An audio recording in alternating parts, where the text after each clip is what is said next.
Solamente vamos a dar un minuto 30 por cada pregunta de los casos clínicos para poder alcanzar.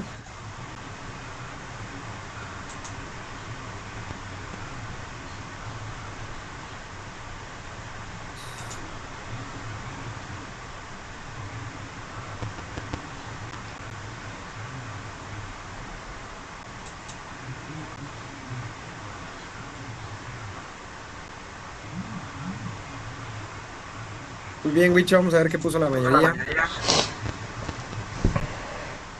Perfecto. Primera pregunta, ¿cuál es el diagnóstico clínico más probable?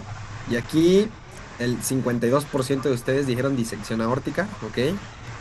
Y un 24% de ustedes pusieron embolismo pulmonar, que sería como el diagnóstico diferencial más evidente, ¿no? No entiendo por qué el 22% puso ruptura de aneurisma aórtico. ¿Ustedes cómo creen que se manifieste un paciente que se le rompe un aneurisma de la aorta? Primero, pues muy probablemente ya estaría con San Pedro, ¿no? Eso es casi casi inmortal. Cuando se rompe la aorta, pues obviamente te desangras por dentro en cuestión de 20 o 40 segundos a lo mejor. Y aquí llegó literalmente cotorreando el paciente, diciéndole que le duele su pechito de manera transflictiva, lo cual es un dato clínico muy importante y sobre todo la presión arterial. Si alguien se está desangrando por dentro, ¿esperarían que la presión arterial estaría tan elevada, de verdad? Por supuesto que no, ¿verdad? Por supuesto que no. Hay que repasar a eso. Entonces, ruptura de aneurisma aórtico definitivamente no. Y estaría como entre el diferencial más importante entre una embolia pulmonar y una disección aórtica. ¿Cuáles son los datos clínicos más puntuales para los que pusieron embolia pulmonar que les hace sospechar de este diagnóstico?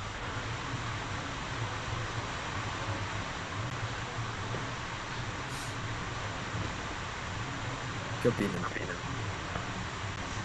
O solamente porque aparece dímero D, ya dijeron, ah, esto es una embolia pulmonar porque viene el dímero D. Disnea, ok, le falta el aire. ¿Qué más?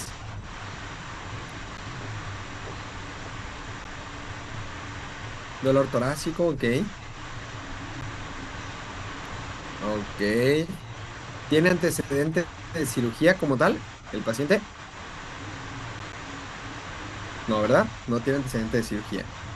Sí, tuvo un dolor súbito. Pero ¿qué características tiene el dolor de pecho que presenta este paciente? Y que eso los debe de hacer sospechar directamente en una disección aórtica, que es la respuesta correcta. Muy bien, Corina, es un dolor transflictivo que va desde la parte anterior hasta la parte posterior de la región dorsal. O sea, un dolor en cuchillo, o como si fuera literalmente los pacientes con disección aórtica aguda, lo refieren como si algo les estuviera atravesando en el centro del tórax. Eso es un dato clínico clave más con fines de examen nacional. De hecho, es un caso clínico fácil, por eso está el color verde arriba a la derecha. ¿Qué más les llama la atención del caso clínico en la exploración? Muy bien, la radiografía tiene un ensanchamiento mediastinal. Muy bien. ¿Qué más? La presión arterial. ¿Es normal usualmente que un embolismo pulmonar cause una crisis hipertensiva? ¿Lo han leído verdaderamente como causa de crisis hipertensiva, embolia pulmonar? Yo jamás, la verdad, nunca he leído una embolia pulmonar que produzca una crisis hipertensiva. Todo lo contrario. La embolia pulmonar, mientras mayor es y de alto riesgo, produce hipotensión y choque. Entonces, totalmente contrario, ¿va? Totalmente contrario a la presión en contra total del embolismo pulmonar. Este es un caso clínico típico de una emergencia hipertensiva por una disección aórtica aguda. Y para los que todavía tienen duda aquí con lo del dímero D, pues el dímero D no es nada específico de ninguna patología. Para lo que nos sirve el dímero D es que tiene un alto valor predictivo negativo. ¿Eso qué quiere decir? Si lo pedimos ante la sospecha de una embolia pulmonar, por ejemplo, y está negativo, se puede descartar con el 98% de certeza que esto es Pero si sale positivo, literal, si ahorita me pongo a estornudar y me toman el dímero D, pues va a salir elevado. Entonces no es específico de ninguna patología el dímero D, es un distractor. Y esto les encanta hacer en el examen nacional. Poner datos clínicos que se parezcan a otras enfermedades para que la mayor parte de ustedes falle. ¿Ok? Después, siguiente pregunta viene, ¿cuál es el manejo inicial de elección? Aquí el 49% puso la betalol, 17% nitroprusiato, el 24% pusieron lo de heparina y alteplasa, que pues obviamente van en relación a los que pusieron que pensaron que era una embolia pulmonar. Si de plano me dices ahorita, doctor, ¿sabe qué? Yo seguiría poniendo embolia pulmonar, porque para mí es una embolia pulmonar, ¿ok? Sin problema. Pero ahora piensa esto. Si tú y tu criterio dicen que es una embolia pulmonar, y aquí la única opción que tiene hilación o que tiene relación es ponerle heparina no fraccionada y alteplasa, ¿tú crees que trombolizar a un paciente con una presión arterial de 192, 108 sea adecuado? Pues no, ¿verdad? A menos que lo quieras matar. Ni de broma un paciente con esa presión lo vas a trombolizar, ¿verdad? Entonces desde ahí, si la única respuesta que viene desde otra pregunta es la que tú crees que presumiblemente es la mejor, pues replantéate otra vez el diagnóstico diferencial. En este escenario, el abetalol, que es un beta bloqueador dual, también tiene alfa antagonismo en relación 1 a 3, 1 a 7 cuando se administra en este tipo de contextos. Es de elección y de primera línea. Ahorita vamos a ver el manejo de la disección aórtica. ¿En cuánto tiempo tenemos que establecer el objetivo terapéutico? O sea, ¿en cuánto tiempo tenemos que bajarle la presión y la frecuencia cardíaca a este paciente? También está taquicardia. Aquí la mayoría puso 60 minutos, o sea, un capítulo de Doctor House, pues bastante tiempo, se está muriendo el pobre señor. Entonces, si estamos en una emergencia hipertensiva, donde se le está disecando la arteria aorta, tiene que ser lo más rápido posible. En primeros 20 minutos desde que se identifica el cuadro clínico compatible, crisis hipertensiva con ese tipo de dolor torácico, se tiene que dar el manejo, ¿sale? Corín dice, doctor, en el libro viene que el tratamiento es dar esmolol o labetalol más nitroprusiato de sodio. Muy bien, sí, pero la guía de práctica clínica refiere que esto es estratificado. No se tiene que dar al mismo tiempo el beta bloqueador y el nitroprusiato de sodio. Por eso aquí dice inicial. Y el manejo inicial es administrar primero que nada un beta bloqueador. Primero. Si no se mejora o no se controla en los primeros 20 minutos, administramos nitroglicerina o nitroprusiano. Hay que leer bien la pregunta, ¿sale? Ahora, hay que hablar de generalidades de la arteria aorta para hablar obviamente del tema que es la disección aórtica aguda de manera general. Como sabemos, la microanatomía de la aorta tiene una túnica íntima, una media y una adventicia. Es un órgano literal la aorta que también secreta hormonas. Desde el punto de vista anatómico, sabemos que la aorta parte a través del tracto de salida del ventrículo izquierdo, donde inmediatamente a través de los senos de Valsalva da la arteria coronaria derecha e izquierda, como se observa aquí. Después viene una parte anatómica muy importante en el contexto de disección aórtica, que es la unión sinotubular, que es esta que aparece aquí. Desde los senos de Valsalva hasta la aorta ascendente, que es la primera parte de la aorta. Después viene el arco aórtico y posteriormente ya viene la aorta descendente. ¿Qué es lo que sucede en la disección aórtica? Bueno, hay un desgarro de la íntima, permitiendo que la sangre pueda pasar a la media o también incluso a la adventicia, lo que hace que la pared de la aorta se empiece a abrir, literalmente a disecar, como se observa en la imagen, a favor del gradiente de presión, o sea, hacia abajo o hacia anterior. El 50 al 65% de los casos se originan en la aorta ascendente, muy cerca de esta región que ahorita les dije, la unión sinotubular, la mayor parte de los casos. El 20 al 30% se originan muy cerca de la arteria subclavia izquierda, o sea, de aquí hacia abajo usualmente, que es el fenotipo que típicamente presentan en el examen nacional o que preguntan. Porque estos pacientes que inicia cerca de la unión sinotubular, esta de aquí, ¿ustedes creen que tengan la mayor parte de los pacientes crisis hipertensiva?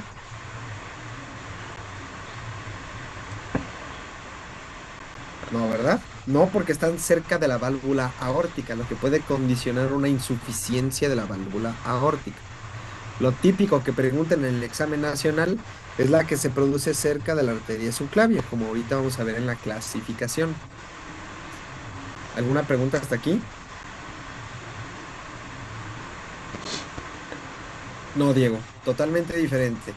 La unión sinotubular no es el ligamento arterioso, ¿sale? El ligamento arterioso está más o menos acá, aquí. Y esta unión sinotubular está aquí. No tiene ninguna conexión con la arteria pulmonar a ese nivel. Bien, ahora clasificación de la disección aórtica que se preguntó hace varios exámenes nacionales. La que más se pregunta es la de Stanford. Y la de Stanford es muy fácil porque la clasifica en tipo A y en tipo B. La tipo A es la que inicia muy cerca de la unión sinotubular. Y la tipo B es la que inicia cerca de la arteria subclavia izquierda, como acabamos de ver en la introducción. La otra clasificación utilizada es la clasificación de DiBecchi. Doctor, ¿me tengo que aprender las dos? La verdad no sé cuál te vayan a preguntar. Acuérdense que el examen se cambia un 80-90% cada año. Si el que hace la nueva pregunta de disección aórtica tiene ganas de preguntarte de DiBecchi, pues pídele a Dios que sí la hayas repasado. Entonces les recomiendo aprenderse las dos.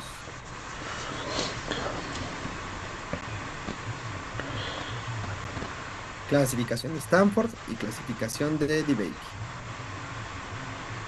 La verdad están muy fáciles de recordarlas, ¿eh? Muy visuales. Veamos. Este cuadro nos han dicho que lo preguntan prácticamente todos los años. Digo, no les ponen todo el cuadro y les dicen, rellena los espacios faltantes, ¿verdad? Evidentemente. Pero siempre en todos los exámenes preguntan algún tipo de emergencia hipertensiva. Te puede tocar enfermedad vascular cerebral isquémica, te puede tocar feocromocitoma, te puede tocar hipertensión maligna, te puede tocar un edema pulmonar agudo por un síndrome coronario agudo, etcétera.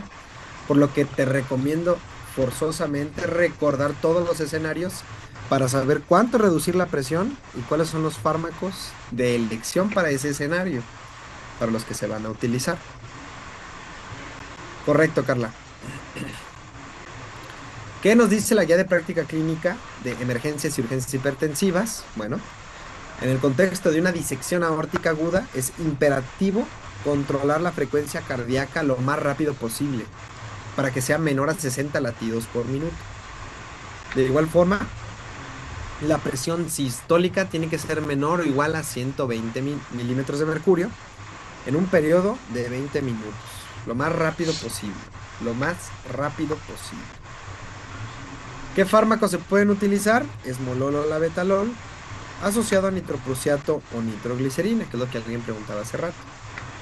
¿Qué tenemos que administrar primero? Beta bloqueadores. Primero es el beta bloqueador. No se administran los dos juntos. Primero beta bloqueador. Si no hay una adecuada respuesta, sobre todo en la presión sistólica, después podemos agregar nitroprusiato o nitroglicerina. ¿Queda claro eso? No podemos administrar primero el nitroprusiato. ¿Alguien sabe qué pasa si le ponemos primero nitroglicerina o nitroprusiato?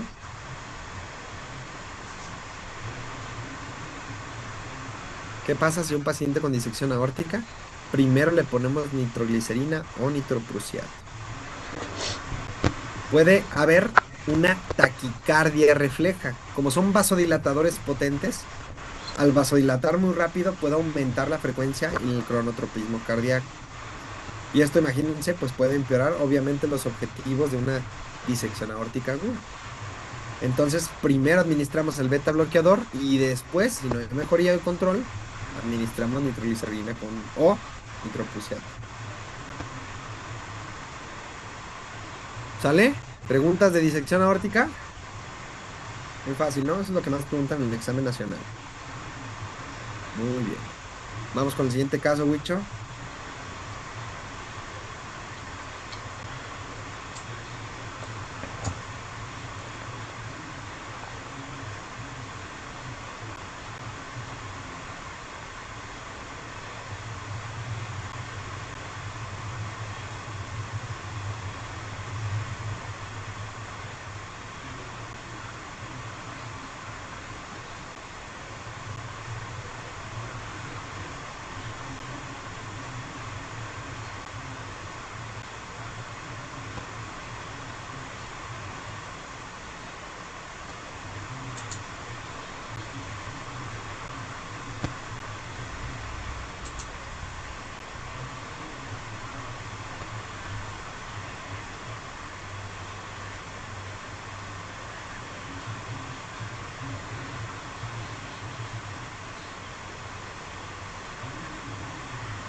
Muy bien, Wicho, vamos a ver qué dice la mayoría en este caso.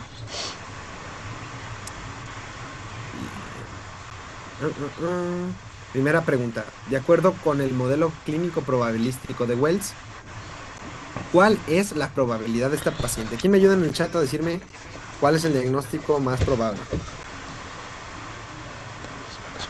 Está muy fácil, ¿eh? Literal van al 7-Eleven y el de la caja les dice, doc, yo creo que es esto. Muy bien, Adrián. Muy bien, Ana. Muy bien, Svetiana. Perfecto. Es muy probablemente una trombosis venosa profunda, que no es lo mismo que insuficiencia venosa. Es una trombosis venosa profunda. Nada que ver con una insuficiencia venosa. Nada que ver. Ahora, ¿han escuchado el modelo probabilístico de Wells? La escala. Perfecto, es un puntaje, ¿no? Que estratifica como baja, intermedia o alta probabilidad de que esas manifestaciones clínicas sean una trombosis venosa profunda. Cuando se tienen 3 puntos o más de esa escala, se considera de alta probabilidad, que es lo que el 70% de ustedes muy bien puso.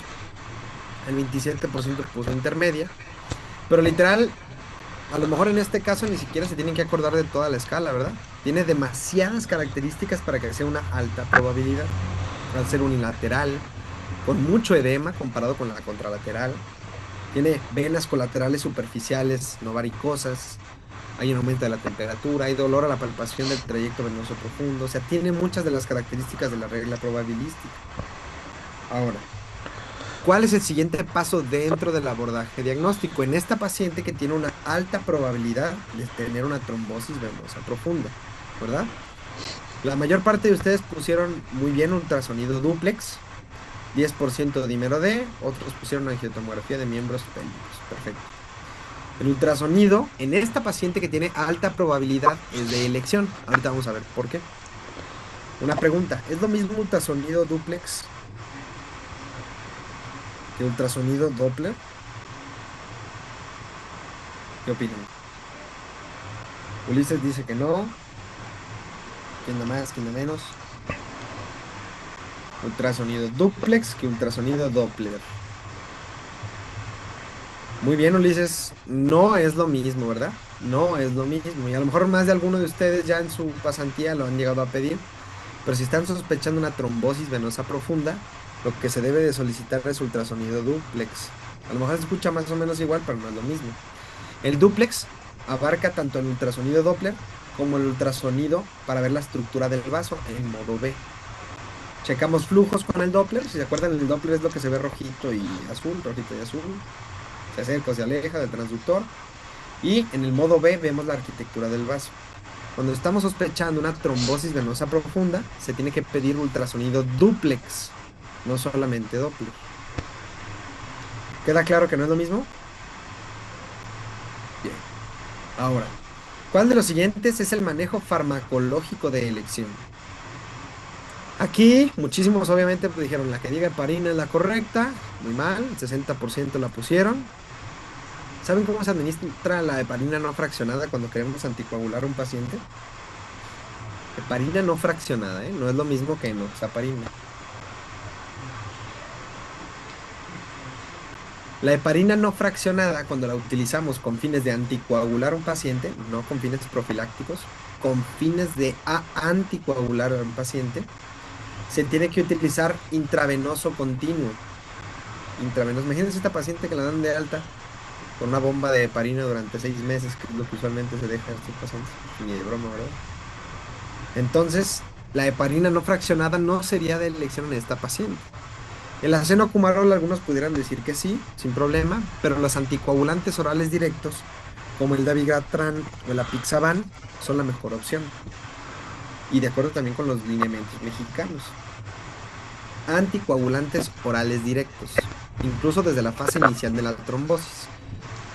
¿Cuál preferiría yo? Dabigatran, evidentemente la mejor opción de las disponibles es el apixaban, porque no requiere terapia puente. El dabigatran requiere primeros días de una heparina para posteriormente ensamblar este medicamento. En resumen, el apixaban es la mejor opción disponible para utilizarlo como anticoagulación. Bien, vamos a ver un poco de la trombosis venosa profunda. La guía de práctica clínica del 2018 se llama tromboembolismo venoso, ¿sale? Guía de práctica clínica del tromboembolismo venoso. Y abarca trombosis venosa profunda y también embolia pulmonar. En el apartado de trombosis venosa profunda, recomiendan fuertemente utilizar el modelo probabilístico de Wells, que es este. ¿Sí se acordaban? Un punto por cada una de las características. Y este es muy importante que lo recuerden. Cuando tenemos un contexto de otras posibilidades diagnósticas no relacionadas a tromboembolismo venoso, y que es mucho más probable que la embolia como tal, el trombo en la pierna, le quitamos 2 puntos. Por ejemplo, aquí, si hay un paciente que tiene todas las características de aquí arriba, pero de repente tiene fiebre, leucocitosis y secreción purulenta de la pierna, pues también puede ser una celulitis purulenta. Entonces le quitaríamos 2 puntos. Ojo aquí, por eso le señalé, la GPC cometió un error.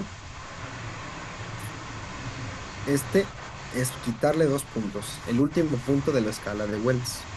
Quitarle 2 puntos si está presente.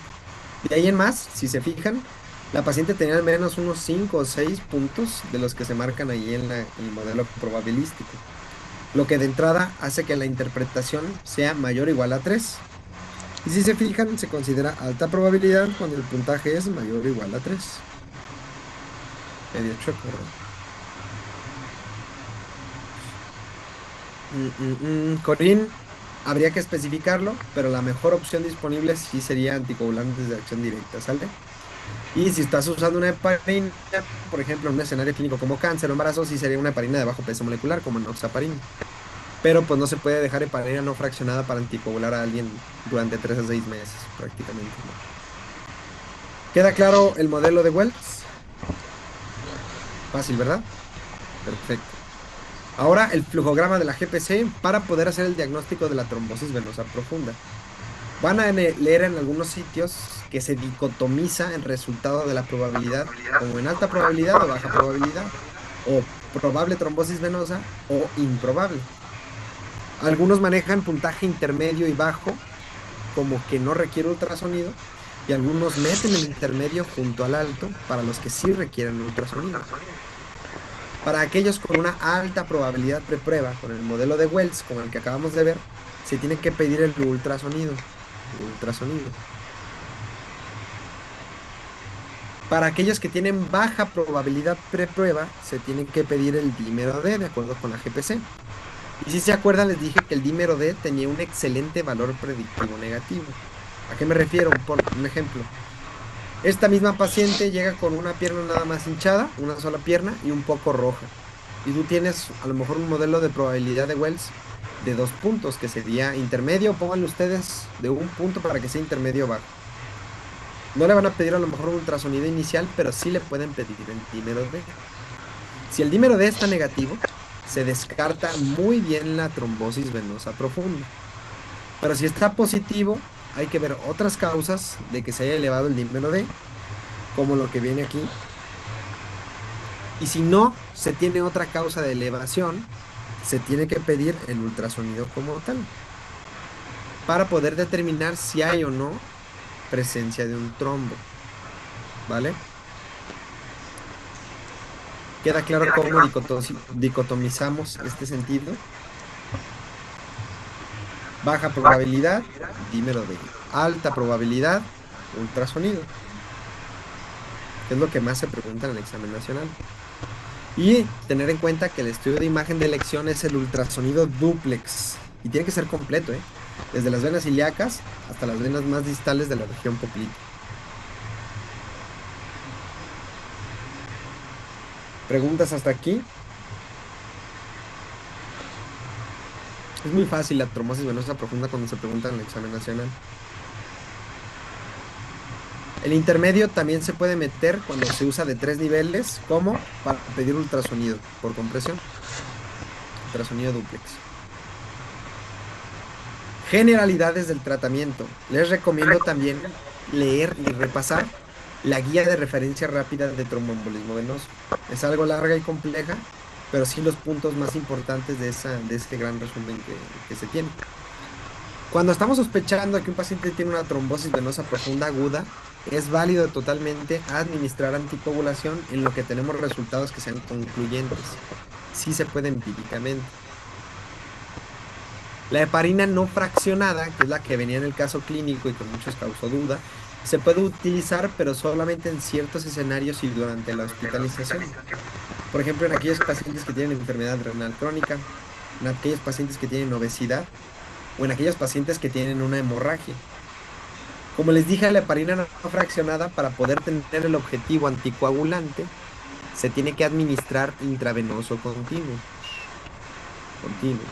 Y cada 6 horas estamos pidiendo tiempos de coagulación para ajustar el TPT en un rango terapéutico seguro en segundos. ¿Esto por qué es importante? Porque imagínense un paciente que tiene antecedente de una hemorragia gastrointestinal previa y aparte tiene una trombosis y quieres cortar de tajo o lo más rápido posible la anticoagulación. La ventaja de la heparina no fraccionada es que en cuanto la quitas, va disminuyendo muy rápido su mecanismo de acción. Se puede cortar y aparte pues se le puede administrar sulfato de protamina, que ha sido pregunta de examen nacional, se administra en los casos de intoxicación por heparina no fraccionada. Sulfato de protamina. Sulfato de protamina para la intoxicación por heparina. Entonces, ciertos escenarios sería útil heparina no fraccionada, no en el caso clínico que vemos. En el del caso, definitivamente esta recomendación es la más importante. Anticoagulantes de acción directa. ¿Cómo cuáles? Rivaroxaban y apixaban. ¿Y cuál es el mejor de los dos? Definitivamente la apixaban, porque produce menos riesgo de sangrado. Apixaban.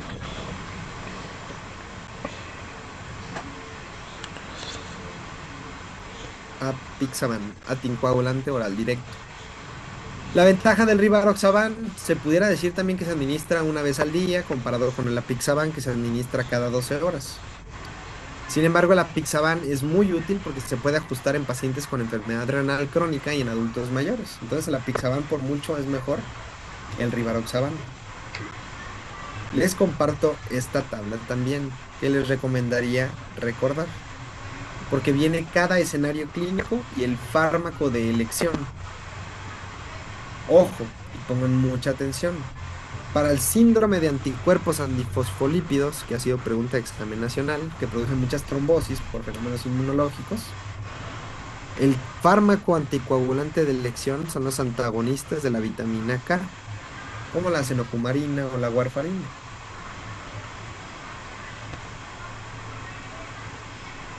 No, Rodrigo, sí se puede en heparina no fraccionada en enfermedad renal crónica. ¿Vale? También la enoxaparina, pero sobre todo cuando se están utilizando algunos tipos de profilaxis, etcétera, sí se puede llegar a utilizar con dosis ajustada, como la enox. En pacientes que tienen cáncer, se tiene que administrar heparina de bajo peso molecular como la enoxaparina. En mujeres embarazadas también se tiene que administrar enoxaparina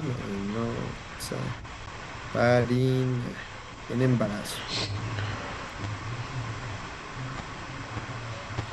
Les recuerdo, esta tabla es para que recuerden bien los escenarios en donde se tiene que administrar cierto fármaco anticoagulante preferido.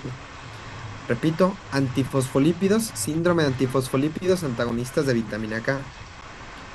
Si hay una trombosis durante el embarazo, enoxaparina, que es heparina de bajo peso molecular. Si es cáncer, también enoxaparina de bajo peso molecular. Sí, José, las diapositivas también se las vamos a subir, ¿eh? No hay problema.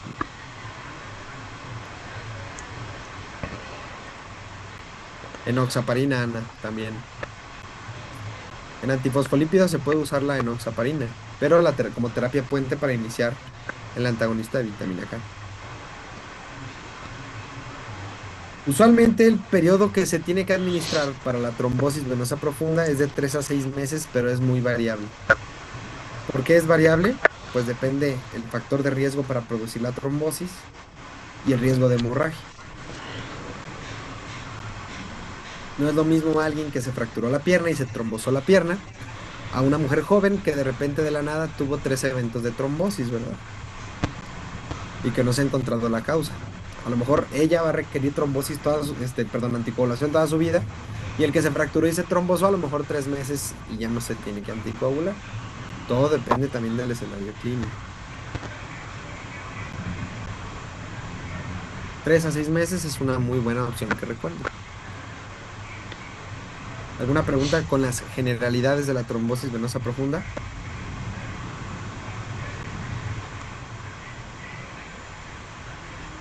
Muy bien, vamos al siguiente caso.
Muy bien, Wicho, vamos a ver qué dijo la mayoría.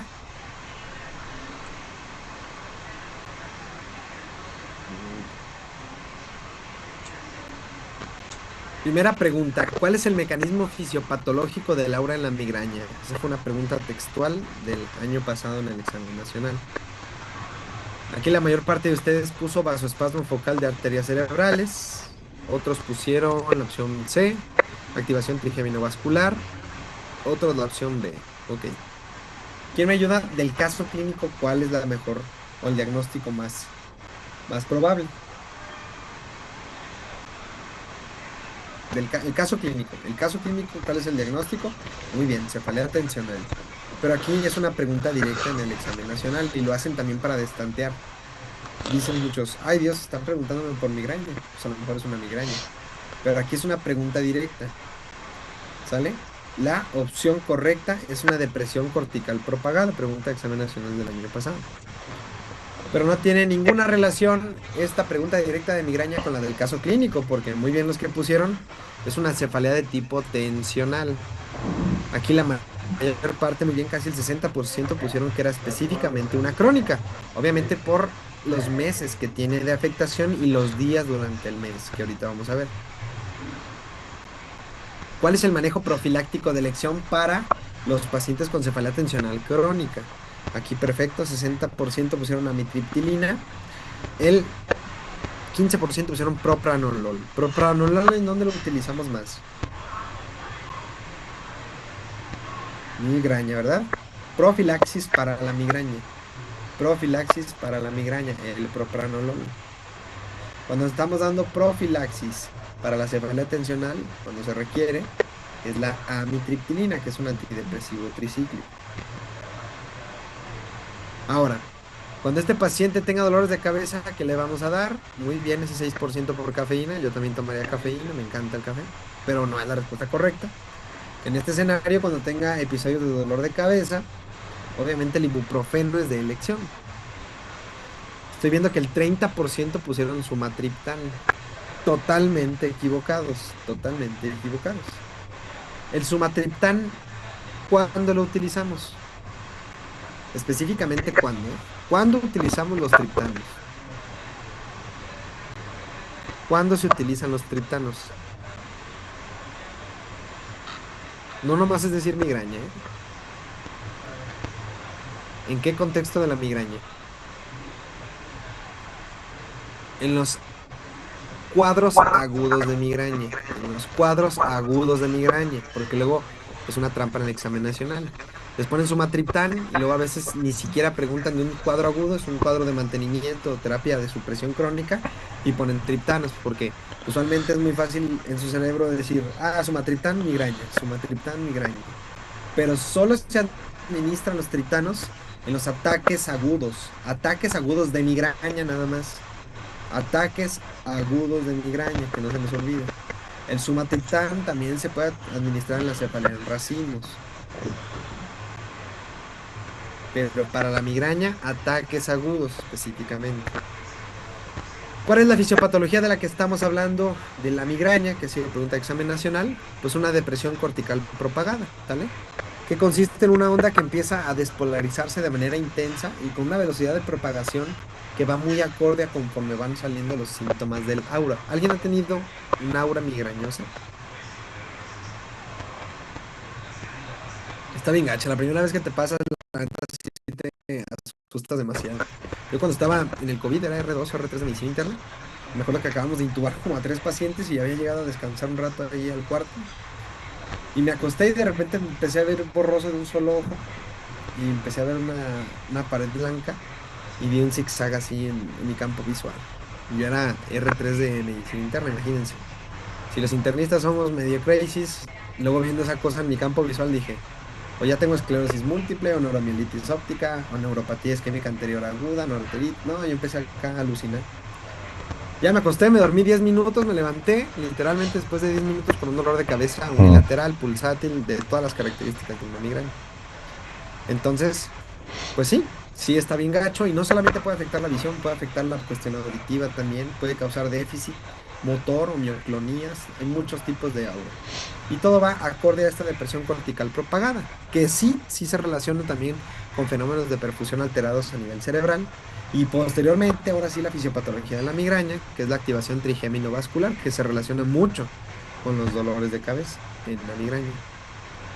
Yo hice en Centro Médico de Occidente la residencia de medicina interna, ¿sale? Pero es temporal, obviamente. Incluso puede haber escotomas en el campo visual transitorios y totalmente reversibles. Tampoco es normal dizque, tener un cuadro de dolor de cabeza y que te quedes sin ver por siempre un pedazo del campo visual, ¿verdad?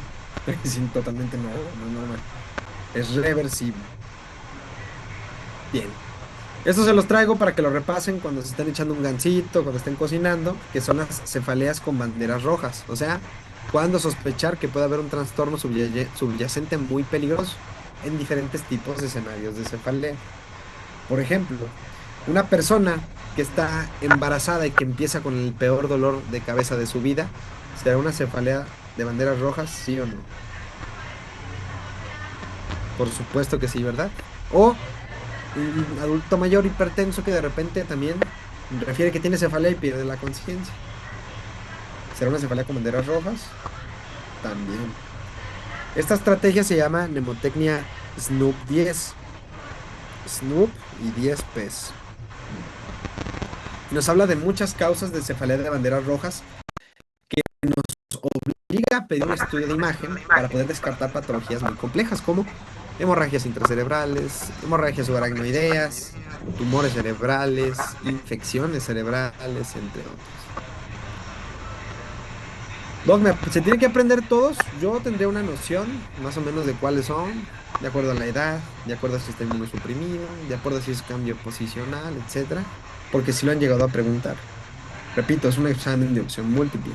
No les dicen, pon todo el acrónimo SNOOP 10 y complétalo todo, ¿verdad? Pero sí saber que hay algunas características clínicas que nos tienen que hacer sospechar de que hay algún problema de base en el cerebro del paciente. ¿Alguna pregunta con la cefalea de banderas rojas? Está muy fácil. Literal, cualquiera de esas, en su práctica, hay que tomar un estudio de imagen. Ahora, hay una guía de práctica clínica también de cefaleas y solamente abarca dos. Cefalea tensional, que es este de aquí, y cefalea migrañosa o migraña. Y les recomiendo también repasarla, porque todos los exámenes nacionales de los años se ha preguntado o cefalea tensional o cefalea migrañosa. ¿Cuál les va a tocar? Ni idea. Y también les recomiendo repasar un tema que no tiene GPC, que se llama cefalea en racimos. Cefalea en racimos, porque ha sido pregunta de examen nacional. Cefalea en racimos. Repasar GPC de cefaleas y aparte leer de donde quieran, de up to date, de algún artículo, lo que sea, cefalea en racimos que han preguntado. En el escenario que estamos viendo, que es una cefalea de tipo tensional, estas son las principales características clínicas muy fáciles. Es una cefalea bilateral de características de opresión, como si hubiera una banda que apretara la cabeza del paciente. Usualmente una intensidad moderada, que no se agrava con la actividad diaria y que no tiene otros signos o síntomas. No tiene náusea, no tiene vómito, no tiene fonofobia, no tiene fotofobia, como lo tiene ahora sí la migraña. Estas características definitivamente las presentaba el paciente del caso clínico, lo que nos hace sospechar clínicamente en una cefalea tensional. Ahora, ¿cómo clasificamos de acuerdo con el GPC la cefalea tensional? Primero, cefalea tensional episódica infrecuente. Como su nombre aquí lo dice, infrecuente, menos o un episodio al mes de cefalea. O sea, cuando eres semestroso, ¿no? Luego de repente empiezas a estudiar para el examen nacional y empiezas con esta clasificación. Cefalea tensional episódica frecuente. Ay, güey, hay cada vez más dolores de cabeza del estrés, ¿no? ¿Sí le están dando dolores de cabeza ahorita o no? ¿Por el examen nacional? Me imagino que sí. Entonces, aquí empieza lo frecuente, que se define por al menos 10 episodios de cefalea que ocurran en promedio de 1 a 14 días por mes por más de 3 meses. Y ahora sí, ya que van a ser R1 y empiece la peor parte de su vida, cefalea tensional crónica. No se crean, no está tan gacho, no quiero asustarlos. Pero sí está pesado el R1 de cualquier cosa que se imaginen. Cefalea tensional crónica. Más de 15 días al mes durante más de 3 meses. Elías dice, de hecho, ahorita traigo cefalea. Eso sí depende de qué es lo que te funcione a cada quien. Yo, por ejemplo, cuando ustedes van a elegir un fármaco para un episodio de cefalea aguda, pues tienen que preguntar al paciente qué les funciona, ¿no?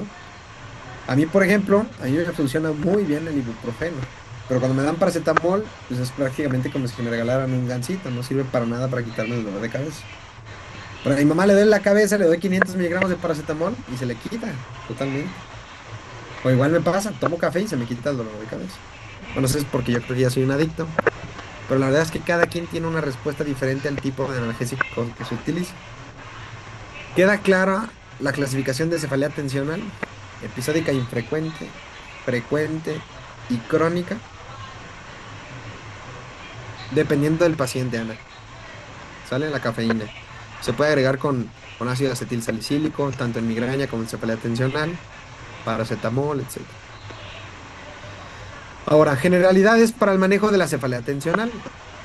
Cuando, como vimos, es una cefalea infrecuente, cefalea tensional episódica infrecuente, se pueden utilizar analgésicos comunes y corrientes como paracetamol, naproxeno o ibuprofeno.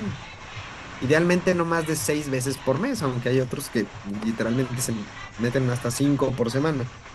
Y eso puede ser contraproducente porque puede producirse una cefalea por medicamentos, que eso está peor. En los casos de una cefalea tensional episódica frecuente, que no sean graves, pues solamente le vamos a dar el mismo manejo que las infrecuentes, solo cuando tenga dolor. Y en los casos de una cefalea tensional crónica y los casos en los que sea frecuente de intensidad grave, el manejo de primera línea son los antidepresivos tricíclicos, como la amitriptilina, como el que vimos del caso clínico. A excepción de que tenga algunas contraindicaciones mayores, como una cardiopatía isquémica, hipertensión descontrolada, hiperplasia prostática o glaucoma. De ahí en más, amitriptilina es de elección y la verdad es que en vida real es una chulada, ¿eh? Controla bastante, bastante bien. Hay como 20 personas vi que le hicieron así. Y yo, ay Dios, todos están tomando amitriptilina.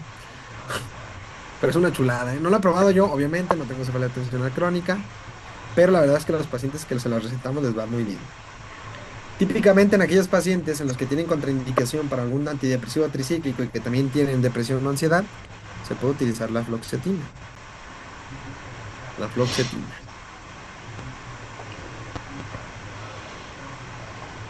Amitriptilina también es una buena opción, de hecho, en la migraña. También. En la migraña, el tratamiento de primera línea va a depender de las características del paciente. Si es una paciente, por ejemplo, o un paciente que tiene obesidad y que tiene migraña crónica, a lo mejor le va a beneficiar el topiramato, porque el topiramato es un buen medicamento para prevenir ataques de migraña y aparte puede ayudar a perder peso.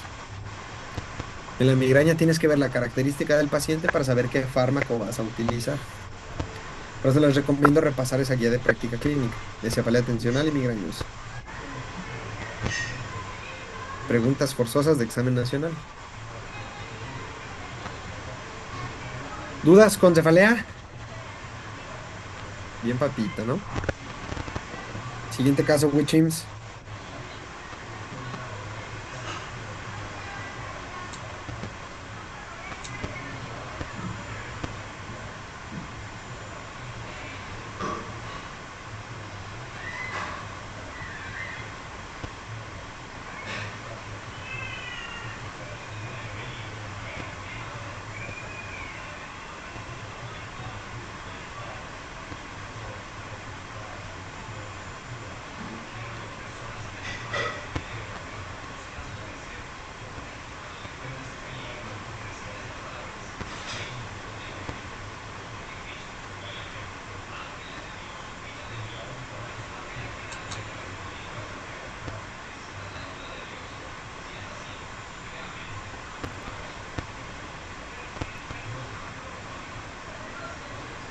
Pues mañana es puente, ¿verdad? No sabía. Excelente.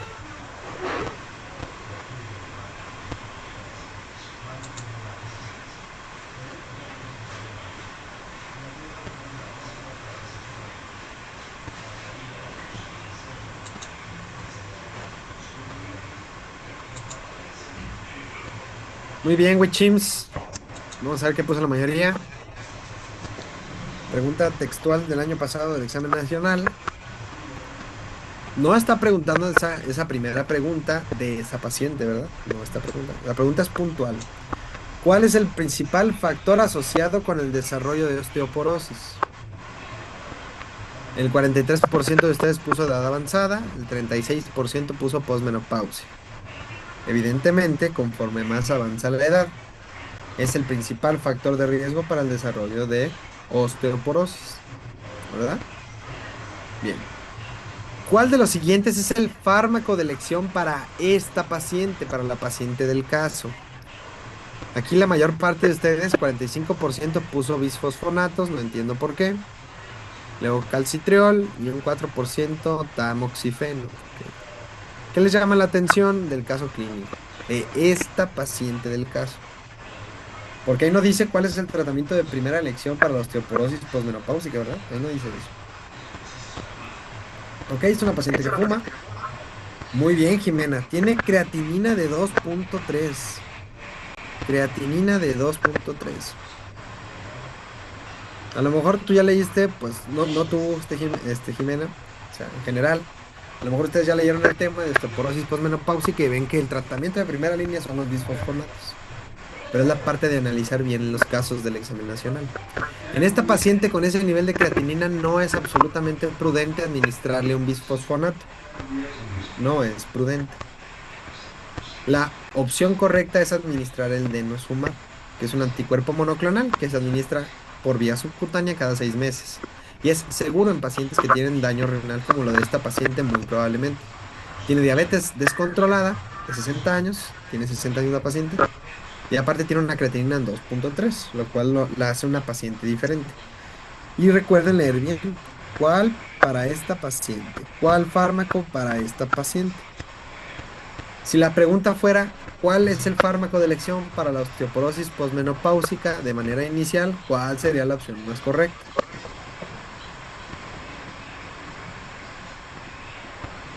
De manera inicial. Bien. El ácido soledrónico, porque estamos hablando del tema en general, no de la paciente del caso.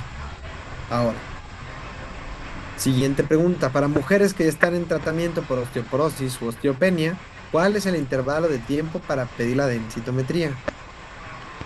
También pregunta textual del año pasado.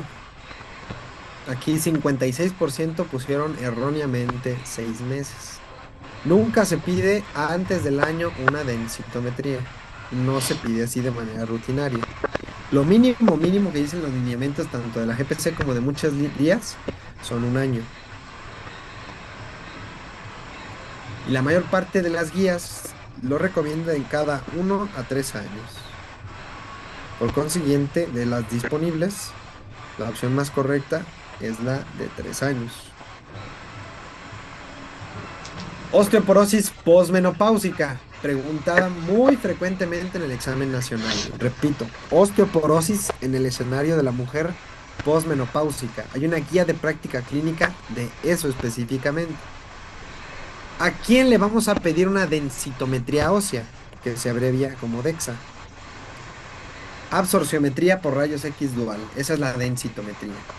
Y nos revisa, nos analiza la densidad mineral ósea en dos puntos principales, en la columna lumbar y en el cuello femoral.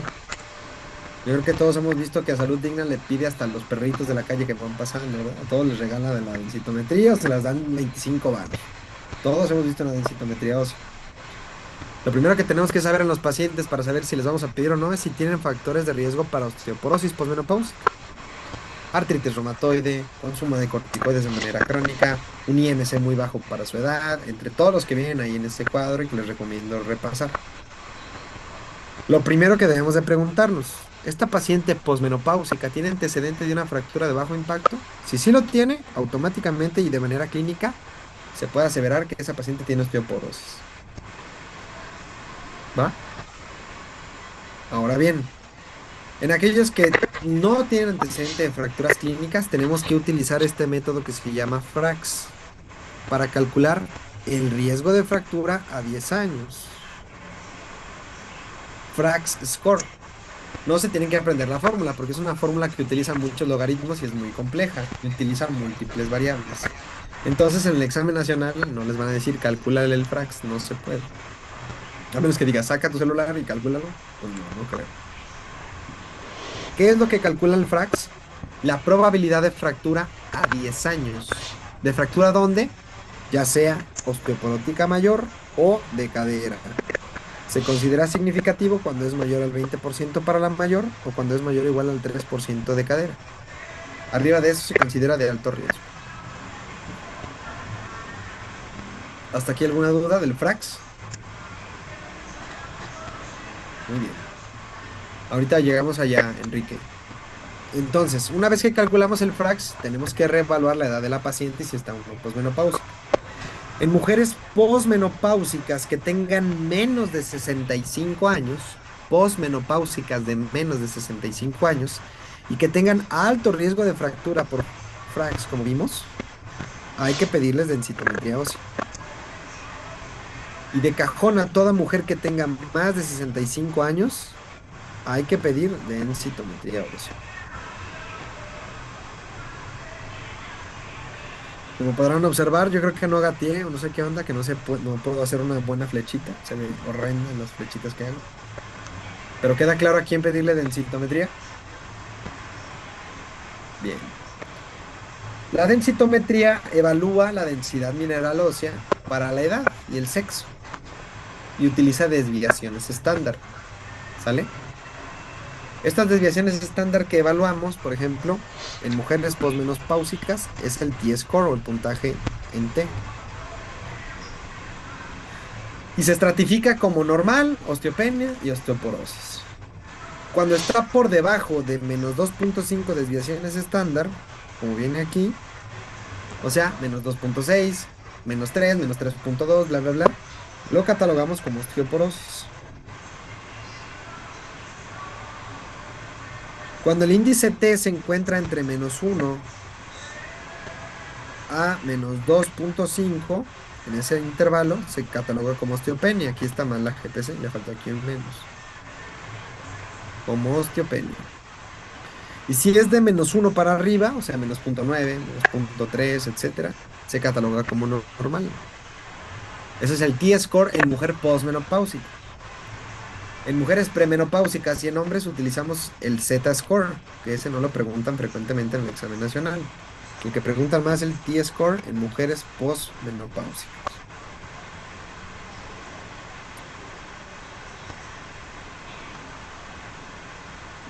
¿Preguntas de la interpretación del T-score? Muy bien. Ahora, un tip que ha sido pregunta de examen nacional. ¿Qué radiografía vamos a pedir en caso o para descartar fracturas vertebrales? Simple, lateral, de columna, dorso lumbar. Cuando tenga cualquiera de todas estas características. Ha sido pregunta textual del examen nacional. ¿Qué tipo de estudio o radiografía solicitar para descartar fractura vertebral en la mujer posmenopáusica? Simple, lateral, de columna, dorso lumbar.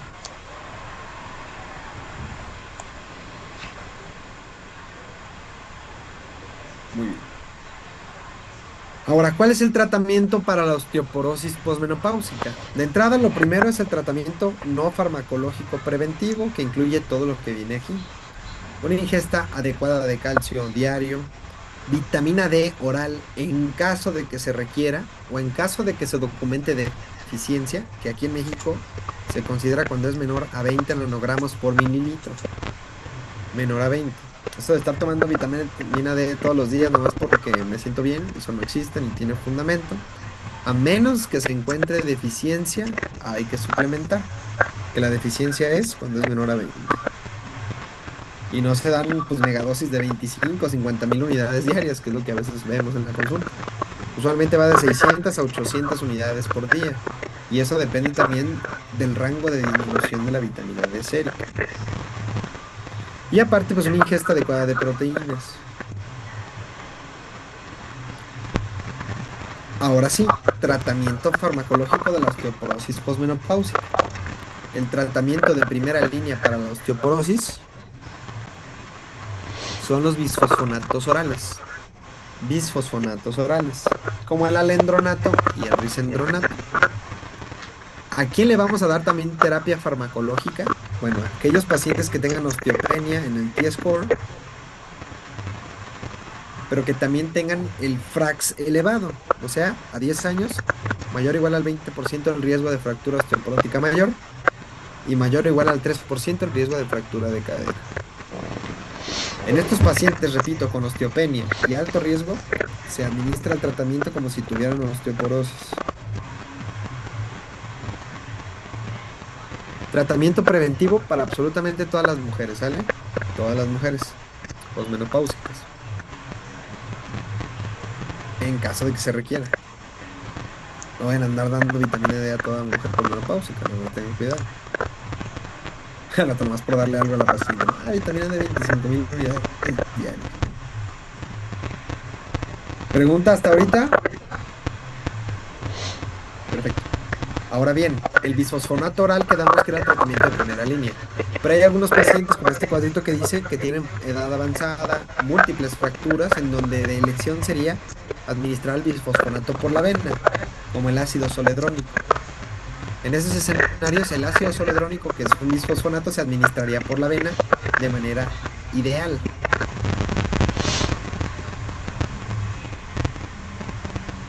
¿Cómo se diferencia entonces un caso entre osteopenia y osteoporosis?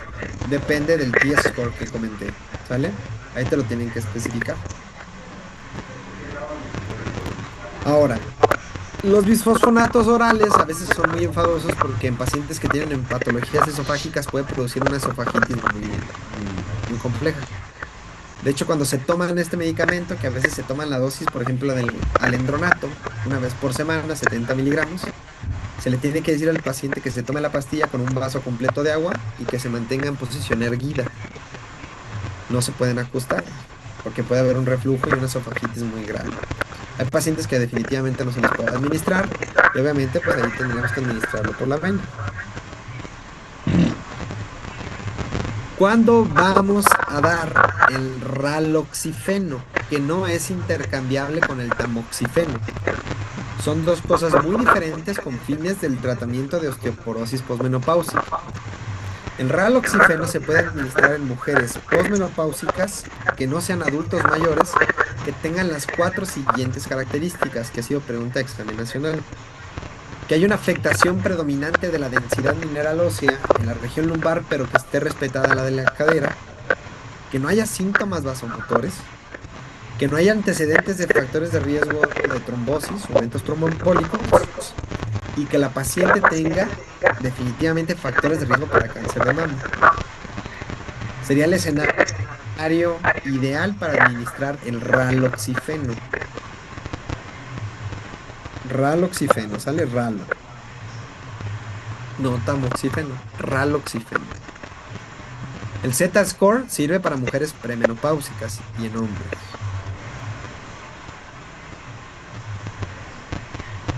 Sí, cuando se administra el ácido soledrónico se administra usualmente entre 15 y 30 minutos en infusión continua. Hay que hidratar bien para evitar daño renal. Hay que estar vigilando que no haya fiebre ni ningún tipo de reacción farmacológica. Se administra lento, continuo por vía intravenosa. Preguntas sobre cuándo administrar raloxifeno. Bien. Denosumab. Recuerden que el bisfosfonato con tasas de filtrado glomerular abajo de 30 no se debe de administrar. El denosumab es un anticuerpo monoclonal de tipo IgG2 que se administra por vía subcutánea y es una muy buena opción en pacientes que tienen enfermedad renal crónica, sobre todo cuando tienen tasas de filtrado por debajo de 30. Solo hay que cuidar muy bien a los pacientes que ya casi están en diálisis porque puede llegarles a producir hipocalcemia, pero es una muy buena opción. Los cuatro, Laura.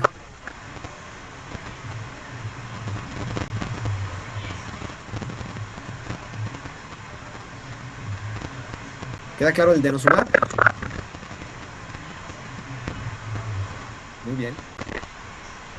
Ahora, ¿cada cuándo le vamos a pedir la densitometría ósea al paciente? La GPC y múltiples guías refieren a este intervalo de dosis. De hecho, la GPC referencia como a 10 en sus recomendaciones, ¿no? De 1 a 3 o 1 a 2 años usualmente es el intervalo, nunca antes del año. Y como puntos de buena práctica generales que deja la GPC, es cada 12 a 24 meses, pero nunca antes del año.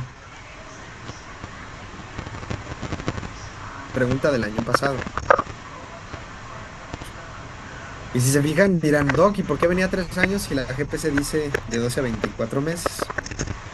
Aquí se refuerza la teoría que el que hace la pregunta muchas veces la fórmula de donde se le plazca, ¿verdad? A lo mejor leyó las guías endocrinológicas de Europa, donde sí le meten más de a lo de 3 años. Entonces es elegir la mejor opción disponible. ¿Preguntas con osteoporosis posmenopáusica? Muy bien. Vamos entonces al siguiente caso clínico, Wichins.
Muy bien, Wicho, vamos a ver qué pasó en la mayoría.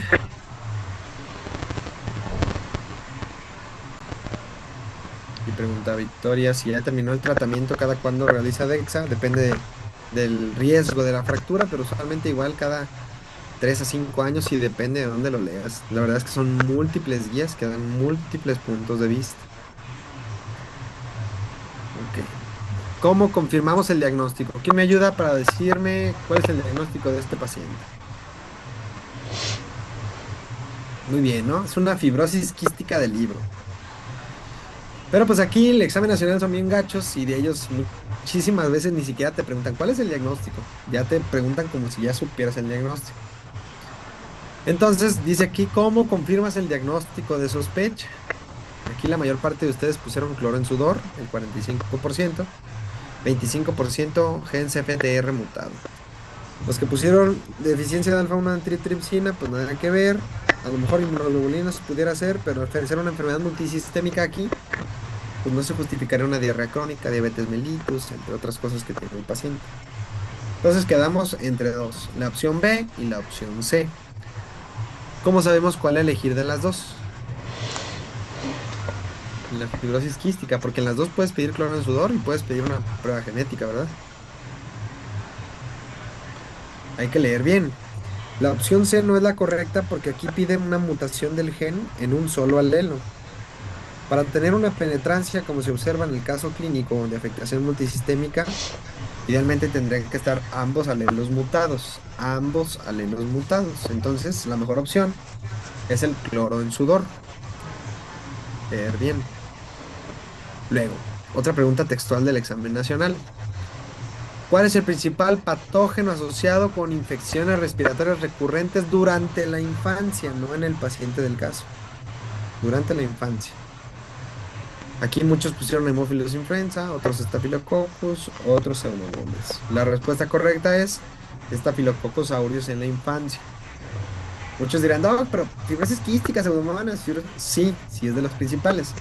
Pero hay una correlación directa entre la edad del paciente y el tipo de patógeno prevalente en las vías respiratorias, como ahorita vamos a ver. ¿Va?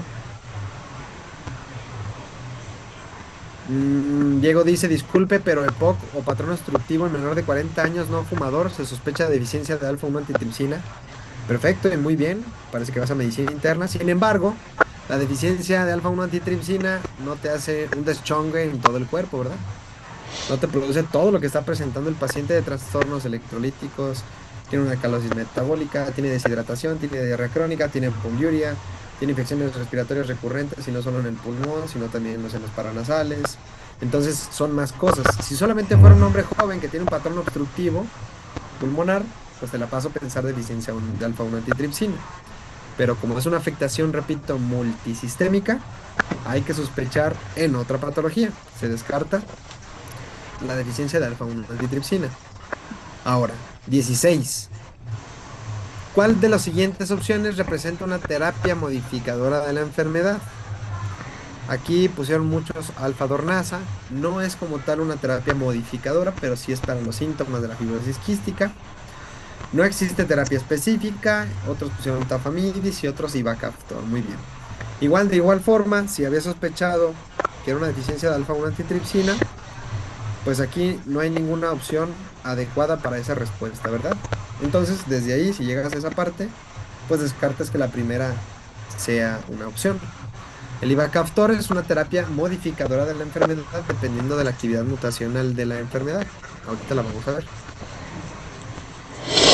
Muy bien, fibrosis quística es una enfermedad genética frecuente. Afecta al gen CFTR y hay más de 1000 mutaciones diferentes que pueden condicionar una deficiencia variable en esta proteína que es un transportador, que está en íntima relación con una proteína canal sodio epitelial, que se llama ENaC. Muchos van a decir, Doc, mucho texto, etcétera, sin problema. En la fibrosis quística lo que pasa es que el moco se hace tieso, tieso, verde y no se mueve. O sea, no se puede aclarar adecuadamente en múltiples sitios del cuerpo. En vez de ser un moquito que sea muy fácil de aclarar, como cuando tosemos y de repente se avienta un gargajo, estos pacientes tienen moco bastante espeso, como se observa en la imagen de abajo, como se observa aquí. Está deshidratado el moco. y se hace muy pegostioso. Y eso permite proliferación de diferentes tipos de bacterias. Aparte también, imagínense en canalículos pancreáticos, en conductos deferentes, etcétera, puede producir pancreatitis crónica, destrucción de células de Langerhans y afectación de múltiples órganos, incluso hasta el hígado. Entonces, los pacientes llegan a presentar infecciones pulmonares persistentes, insuficiencia pancreática con insuficiencia endocrina y exócrina y niveles elevados de cloro en sudor. 7% de los casos se diagnostican en mayores de 18 años, ¿vale? Y los adultos tienen más posibilidad de tener síntomas gastrointestinales, diabetes e infertilidad. El caso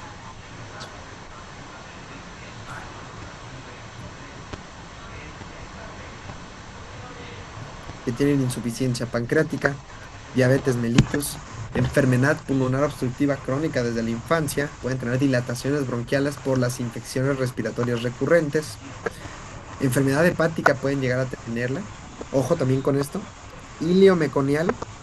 Si en el caso clínico viene ilio meconial, también es altamente sugestivo de que tenga fibrosis quística el paciente del caso. Ausencia bilateral del conducto deferente y elevadas concentraciones de cloro en sudor. Cloro en sudor. Ahorita llegamos a la parte diagnóstica, Rodrigo, ¿va? Una pregunta difícil de hace varios años fue lo de arrugas acuagénicas. Estas arrugas aparecen cuando sumerges durante 3 a 5 minutos la mano de un paciente, sobre todo en áreas en donde no pueden hacer estudios moleculares. Obviamente, si cualquiera de nosotros vamos a la playa, nos ponemos medio pedos y nos metemos a la playa durante una hora, pues la mano nos va a salir pachichi así, ¿verdad? Evidentemente. Estos pacientes, al exponerse al agua durante muy por cortos periodos de tiempo, presentan estas arrugas acuagénicas, que son altamente sensibles para detectar mutaciones del gen CFTR. Obviamente no es confirmatoria, pero se tiene que hacer una indagación de la enfermedad.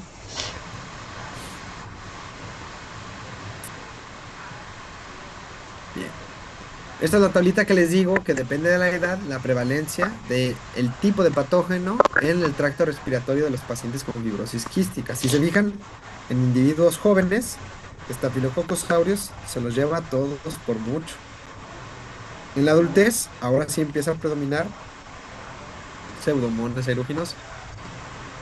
Pseudomonas aeruginosa. Pero en la infancia, como venía en la pregunta, predomina Staphylococcus aureus. ¿Queda claro? Bien. Diagnóstico, la verdad es que el diagnóstico de la fibrosis quística, cuando ustedes GPC, que es del año de Benito Juárez, no está actualizada y está súper enfadosa, abarca 3 puntos principales que le resumen esta diapositiva. La primera de ellas es el método de cribado neonatal que se hace con tripsinógeno inmunoreactivo, que ha sido pregunta de examen nacional. Tripsinógeno inmunoreactivo. La prueba confirmatoria se hace con la prueba de cloro en sudor, prueba de iontoforesis cuantitativa o prueba de Gibson-Cook, que es lo mismo. Se tienen que tener al menos 2 determinaciones positivas por encima de 60 para poder confirmar la enfermedad. Cloro en sudor, como viene aquí abajo. Y si queremos utilizar el método molecular, sin problema, pero tenemos que detectar 2 alelos mutados, ambos alelos mutados.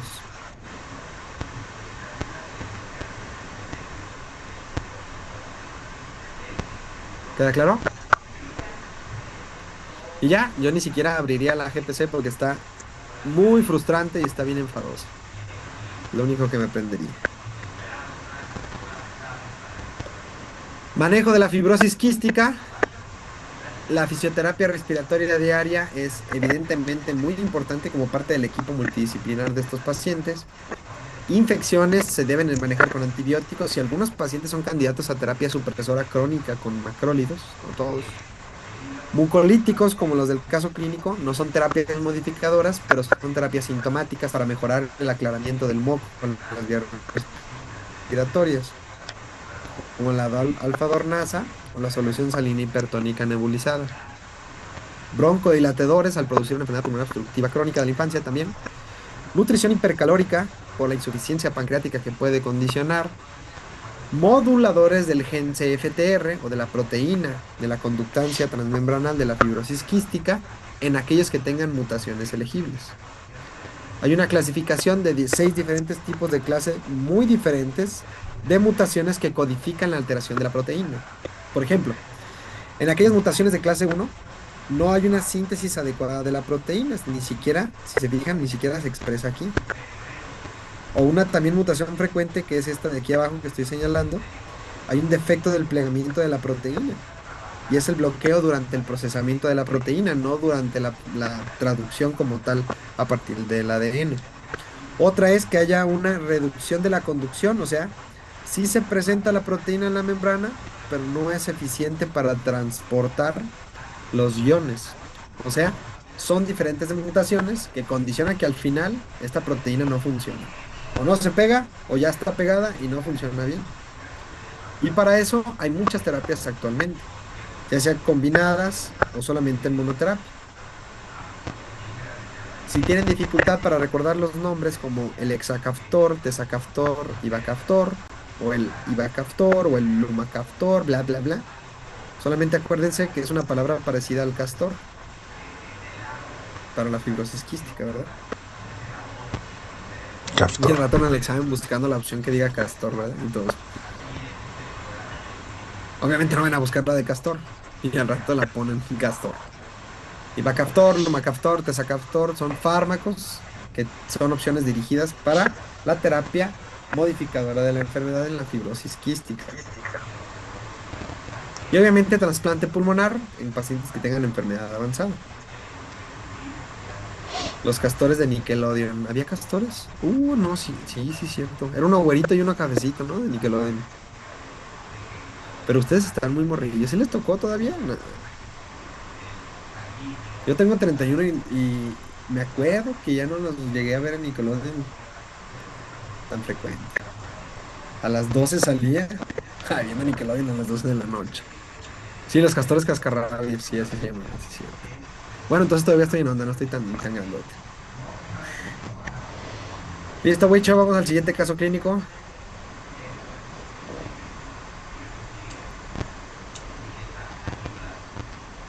Mm, mm.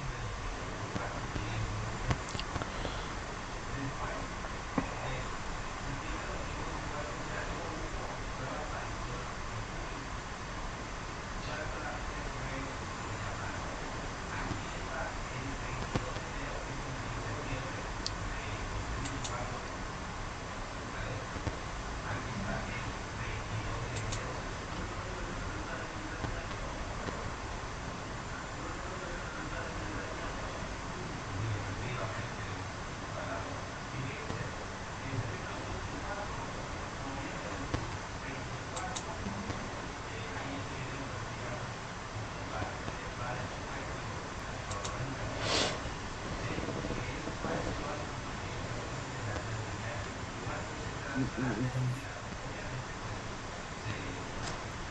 Samantha, ¿cómo que 31? ¿En qué momento hizo un CV tan impresionante? Ah, ¿cuál tan impresionante? Claro que no. Bueno, fuera. O sea, me veo más grande. A ver, si no les hubiera dicho cuántos años tengo, ya sinceramente cuántos años diría que tengo. Y yo así como si tuviera botox, ¿no? Así. 28. ¿A 36? No, Ana, qué poca, ¿eh? 27, muy bien. 30, gracias. 35, nah, no manchen. Y aparte me rasuré.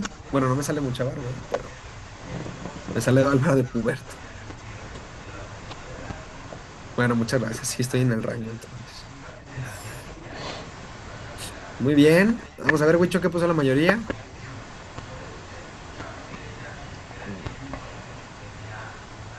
Este es un caso clínico también que van al 7-Eleven y le preguntan al de la caja y les dice, obviamente, cuál es el diagnóstico, ¿verdad?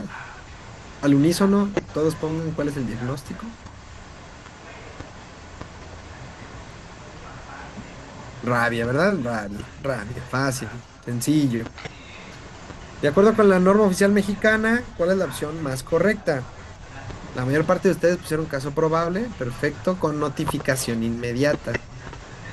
Aquí, perfecto, la mayor parte, casi el 90% la tuvieron correcta. Muy bien, hay que recortar ahí la definición de la norma oficial mexicana respecto a eso.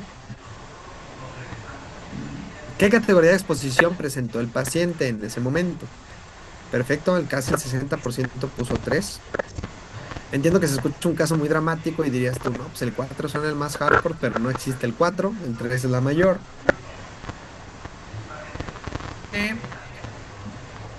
Taxis post-exposición se le tuvo que poner a este paciente y la mayor parte pusieron entre la opción C y la opción D. Para los que pusieron la opción C, esa cantidad de alcohol básicamente lavarle la herida de alguien que mordió un murciélago moribundo con tequila al destilador. No, ¿verdad? Por supuesto que no. Esa concentración de alcohol no elimina nada más que te produce una buena borrachera. Si vamos a utilizar un lavado, tiene que ser al menos alcohol al 70% o agentes basados en yodo. Y aparte, pues este paciente que muy presumiblemente no tenía un esquema de vacunación antes de la exposición, tendríamos que administrar el esquema Essen, que es de 4 dosis. Esquema Essen de 4 dosis. Ahorita lo vamos a ver. Muy bien, entonces hablando de la rabia, muy frecuentemente preguntada en el examen nacional, y de hecho no se las anoté aquí, pero pongan atención. El año pasado hicieron una pregunta muy enfadosa y dijeron, ¿en qué año la OMS declaró que México está libre de la transmisión de rabia de perrito a humano? Así preguntaron en el examen nacional. Imagínense qué enfados. El año en el que la OMS dijo, muy bien México, ya un CHEMS no puede transmitirle a un humano la rabia, fue en el 2019. ¿Sale? 2019. ¿Cuándo fue el último caso reportado de que un perrito loco contagió a un humano? 2005. ¿Ok? 2005. Yo me acordaría de las dos fechas, porque qué tal que si este año de repente les preguntan cuándo fue el último caso reportado y todos, yo creo que era el 2019, algo así dijo el doctor Ambris. No, 2019 dijo la OMS, todo bien. 2005 fue la última vez del perro loco contra el señor, que no se les olvide. ¿Queda claro la diferencia entre las dos fechas? Ojo con lo que estoy diciendo, de la transmisión de perro a humano. Todavía hay muchos casos de rabia desde animales a humanos, principalmente desde quirópteros o murciélagos. De murciélago a humano, todavía hay casos. Tiene proteína de ácidos, como ya he recordado recientemente, de un caso muy parecido al que mencioné ahorita. Una persona muy joven, a la ribera de Chapala, le quiso ayudar a un murciélago muy lindo que estaba literalmente agonizando. Después de 3 meses empezó con datos a poder tratamiento y ya llegó un estatus epiléptico refractario hasta los 3 días de la madre. Ya después, interrogando a los familiares, ya me entendió. Sí, lo murió un murciélago 3 meses antes. Muchas gracias. ¿Cuál es el problema con la rabia? Bueno, la rabia se transmite por un virus que es de tipo ARN mensajero. ¿Qué produce cuando llega al sitio de inoculación? Se une a los receptores nicotínicos de la unión neuromuscular y empieza a subir a través del transporte axonal retrógrado hasta el soma neuronal, usualmente en el tronco del encéfalo. Y en seres humanos se manifiesta principalmente como una rabia furiosa. Un 80-90% de los casos en humanos se da por rabia furiosa. 10 a 20% de los casos hay un fenotipo clínico que se llama rabia paralítica, que afecta a médula espinal y que los pacientes se tienen una parálisis ascendente. Es uno de los diagnósticos diferenciales. En la rabia furiosa, que es la más frecuente en seres humanos, hay síntomas prodrómicos en donde incluyen la fiebre, prurito en el sitio de la inoculación y parestesis.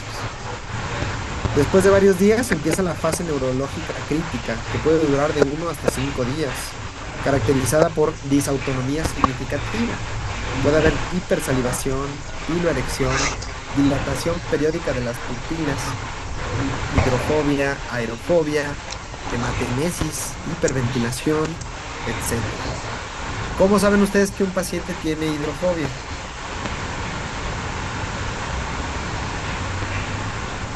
Pero hidrofobia real, no la que dice, qué asco, agua guanafón, ¿no?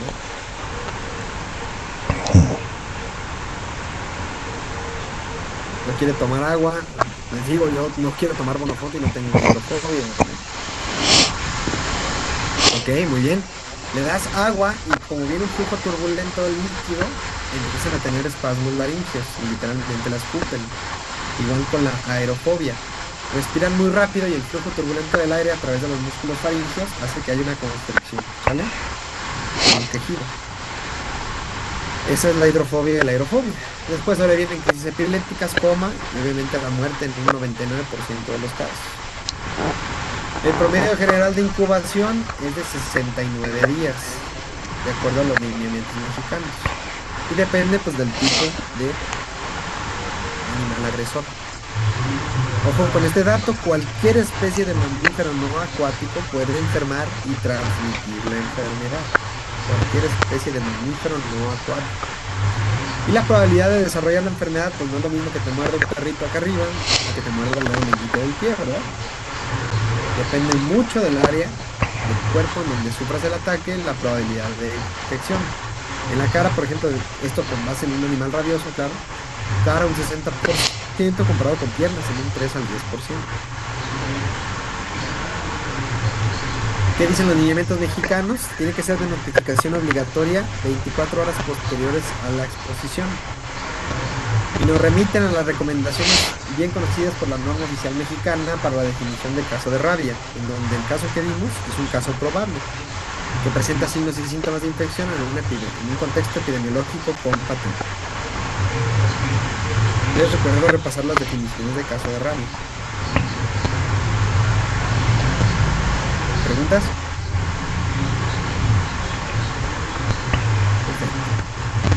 Ahora, ¿ustedes creen que es prudente en alguien que tiene sospecha de rabia, que ya tiene un cuadro neurológico por rabia, creen que sea muy buena idea perforarle el cerebro para tomarle una muestra y analizarla? Pues por supuesto que no, ¿verdad? Que la probabilidad de supervivencia es mínima, pues tener esa idea de sacar una biopsia cerebral, pues te hace automáticamente un asesino. Entonces, hay pruebas ante-mortem y pruebas post-mortem.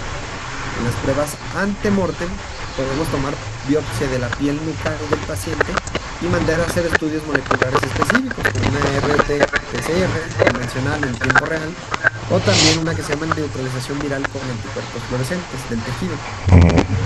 En pruebas post-mortem, ahora sí podemos utilizar pruebas de biopsia, pruebas de inoculación en animales o pruebas histopatológicas específicas.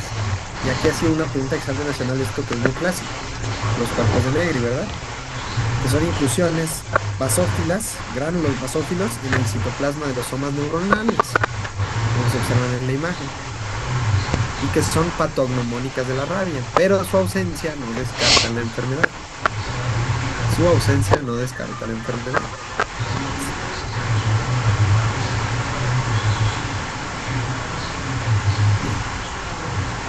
Ahora, categoría de exposición a la rabia.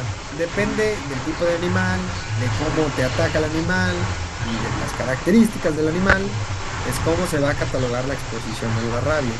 ¿Ok?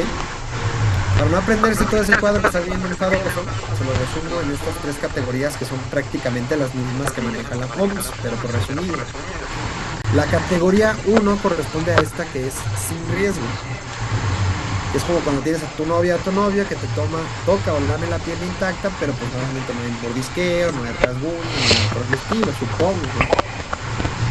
La categoría 2 es cuando ya tiene un riesgo leve, donde ya hay mordisqueo, sobre piel descubierta, rasguños menores con piel rasgada.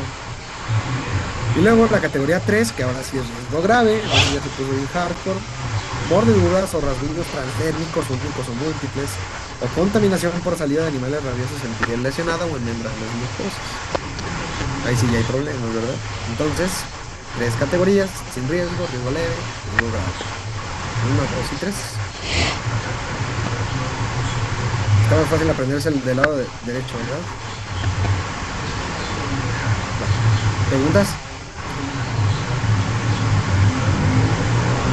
Ahora, ¿qué le vamos a hacer al Chems que atacó y se volvió loco? Obviamente aquí no entran los chihuahuas, ahí sí están locos de entrada, pero hay animales que de repente sí tienen signos de rabia, ¿verdad? Al Chems que ataca, pues tenemos que ver primero si está uno vacunado y si tiene o no signos y síntomas de rabia. En aquellos perritos como ejemplo, que sí tienen vacunación vigente y que no tienen signos de rabia y son lindos, no le damos inmunización al paciente y solamente vigilamos al CHEMS por 10 días, porque es el periodo de incubación en el que pueden manifestar signos de rabia. Si el perrito no tiene vacunación vigente y tampoco tiene signos de rabia, de igual forma, no le damos nada al paciente que sufrió la agresión y observamos al perrito.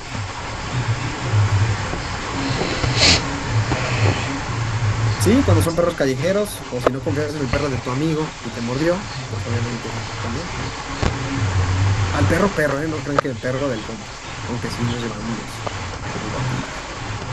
Ahora, cuando el perrito sí tiene signos de que está entachado y loco, signos de rabia, y que tiene vacunación vigente, ok, analizamos al animal agresor para poder saber qué le vamos a hacer al paciente, que sería la profilaxis post-exposición. Pero si el perrito no tiene vacunación vigente y sí está vuelto loco con signos de rabia, iniciamos la profilaxis en el paciente que sufrió la agresión y mandamos a analizar al perrito loco. Queda claro el cuadro sobre qué vamos a hacer dependiendo de la vacunación y el estado de locura del perrito. Ahora, una pregunta. ¿Las ratas pueden transmitir la rabia? Porque de repente veo UMFs que dice, Doc, una rata mordió a mi hijo. Lo vi mordiéndolo y le vamos a poner y llega el médico y hay que ponerle todo lo de la rabia. ¿Qué opinas? Perfecto. Entonces los animales pequeños, las pequeñas sabandijas, como los conejos, las ardillas, las ratas, ratones, hámster, cuyos, lo que sea, de ese tamaño, no son un problema epidemiológico bastante importante para transmitir la rabia, porque usualmente se paralizan de manera muy rápida. No creo que sea viable que una rata paralítica pueda morderte, ¿verdad? Sería prácticamente imposible. Con que recuerden eso es más que suficiente. Entonces esas sabandijas usualmente sufren antes de contagiarlo. Obviamente, si a esa rata le besas la boca con los glándulas salivales y todo eso, pues obviamente te puedes contagiar, ¿verdad? Pero supongo que nadie hace eso. Por eso dice que cualquier mamífero no acuático, cualquier animal prácticamente puede ser susceptible a enfermar y a transmitir la rabia, pero usualmente son paralíticos. Si me da a entender, ¿no? Ahorita llegamos a ese asunto. ¿Queda claro? Y de hecho ahí viene lo que comentas, mira. No localizado o hubo un contacto con salida de control y control de actividad, riesgo grave, ¿sale? Riesgo grave. Si a mí me dicen si voy al Cerro del 4 a correr y de repente me muerde un zorrillo, ¿ustedes creen que me la fletaría no poniendo el profilaxis? Claro que te lo pongo, porque no puedes estar controlando al animal agresor. Aunque los mapaches son lindos y hasta hace 2 clases alguien me dijo el nombre de un animal muy chiquito con una cola muy bonita. ¿Cómo se llama? Cacamixle. Cacomixle. ¿Lo han escuchado? Para no sentirme tan mal. Busquen Cacomixle en Google y háganse un favor para que se sientan bien, ¿no? Están muy lindos. Si un día capturo uno, la verdad es que sí me quedaría con un perrito. Están muy bonitos. Obviamente varios de ustedes que son de varios estados y deben de conocer los Cacomixles. Se escucha como un nixtamal, como una tortilla nixtamalizada, pero no, literal ponen de Cacomixle y no, no es un albur. Ahí está, sí está muy bien. Yo le mando un olor excelente, Jocelyn. Sí. Al rato, las agarpas, ¿no? ¿Quiénes son los que se encargan de los animales? Le tienen a médico que traficaba cacomixles. ¿A quién le vamos a dar profilaxis antes de exponerse a la rabia? Pues aquellos que tengan contacto con animales de riesgo. Por ejemplo, los que están conviviendo con murciélagos silvestres, los que están de veterinarios en áreas estratégicas manejando perros callejeros. O sea, a ellos hay que ponerles vacunas antes de que estén en contacto con un potencialmente animal rabioso. Se les da un esquema preexposición de 2 dosis, al día 0 y al día 7. Profilaxis, repito, preexposición. Busqué Petauros del azúcar. No sé qué sea eso. El tlacuache son lindos. Yo no sabía que también los hacían como caldo de pollo, pero así están bien raros, ¿no? Son de los que se hacen los muertos, ¿no? Los tlacuaches. Como zarigüeyas. Queda claro lo de la profilaxis preexposición, ¿no? Fácil. Ahora sí viene lo bueno. ¿A quién le vamos a dar profilaxis después de exponerse a un caso o a un animal rabioso? ¿Se acuerdan que tenemos tres categorías? Sin riesgo, riesgo leve y riesgo grave. O categoría uno, 2 y 3, que era prácticamente lo mismo. Bueno, esas categorías las van a ver de este lado. Y de aquí vamos a jugar dependiendo del escenario. Aquí es para aquellos que no tengan una inmunización previa. Y aquí es aquellos que sí tengan inmunización previa. Y ojo aquí, pues tengo que repetirlo porque ya lo preguntaron en algunos otros grupos. Cuando nos referimos a inmunización previa, no quiere decir que como una gripa les dio rabia y les hicieron anticuerpos, ¿verdad? Quedamos que la mayor parte de los pacientes se mueren, nada más hay 20 casos registrados que sobrevivieron. Inmunización previa es que le pusieron previamente vacunación. O sea, hagan de cuenta que aquí estarían los veterinarios, por ejemplo. Veterinarios y no veterinarios. Ahora, en categoría sin riesgo o categoría uno, en los dos escenarios solamente hay que hacer aseo intenso del sitio de afectación donde fue el ataque. Alcohol del 70%, agentes pesados en yodo, lavado con agua y jabón, etc. Lo importante empieza aquí a partir de la categoría de riesgo 2 o riesgo leve. En aquellos pacientes que no tengan inmunización previa, hay que administrar el esquema ESEN que les dije que era de 4 dosis, al día 0, día 3, 7 y 14. Y aquí no tenemos que administrar inmunoglobulina antirrábica en el sitio de la lesión. No se pone. Repito, categoría de riesgo 2 o riesgo leve. En el paciente que sí tiene inmunización previa, por ejemplo el veterinario, y que tenga este tipo de exposición, le vamos a poner solamente 2 dosis de vacuna. No le ponemos todo el esquema S, solamente 2 dosis.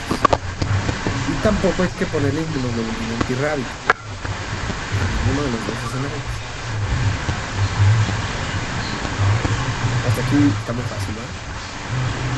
Ahora, en aquellos pacientes que tengan riesgo grave o categoría 3 y que no tengan inmunización previa, bueno, de igual forma les vamos a poner el esquema ESEN de 4 dosis y aquí sí le vamos a poner la inmunoglobulina antirrábica humana alrededor de la herida o arañazo en donde sufrió la alteración.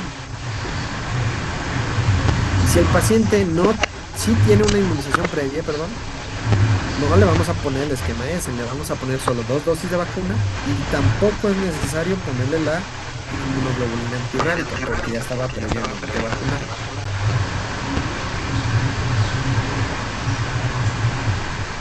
Este cuadro lo preguntan en el examen nacional.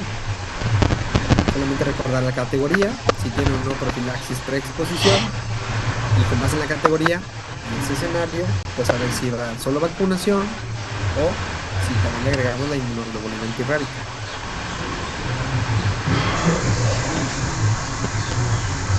Aquí viene ese apartado, Juan. Si la inmunización no está indicada si el paciente recibió profilaxis preexposición dentro de los 3 meses previos. O sea, si tuviste la suerte de ser veterinario y te vacunaron hace un mes y tuviste este contacto de riesgo, pues todo el cielo. ¿El perrito no se cura? No, imagínate, si pocos humanos sobreviven, no, imagínate un perrito. ¿Habrá casos de perros que hayan sobrevivido? No, buena pregunta. ¿Preguntas?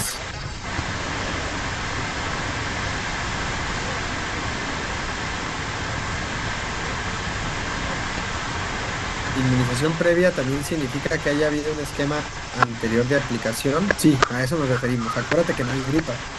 No es como si yo digo, ya tengo inmunización previa para citomegalovirus. Si me toman ahorita serologías, muy probablemente mi IgG va a salir positiva para citomegalovirus, ¿no? Pero no creo que tenga una IgG positiva para rabia, a menos que sea Superman. O a menos que me hayan puesto la vacuna. Preexposición, ahí sí pudiera tener ya anticuerpos contra la rabia. Sí, claro, de los que llegan a sobrevivir quedan con secuelas neurológicas increíbles. Correcto, Jorge. En el 2005 fue el último caso de perros a humanos en México, así es. ¿Y qué quedamos en el 2019? ¿Qué era? Cuando la OMS dijo que todo bien en México. O sea, ¿cuántos años de diferencia? Ahí se pasó. 14 años de diferencia para decirte.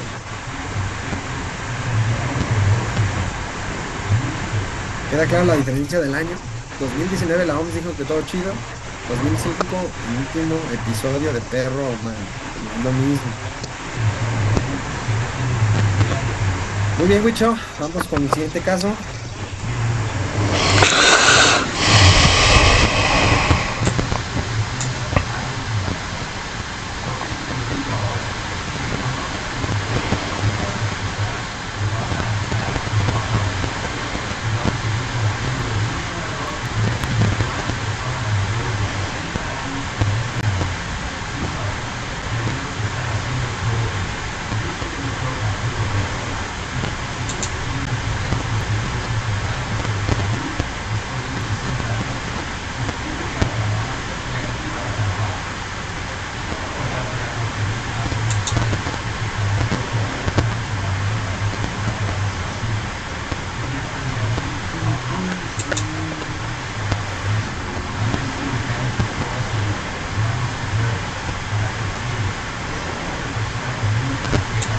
La ventaja es que cuando entran a la residencia ya nos dieron la indicación del gobierno federal que todos se van de posguardia.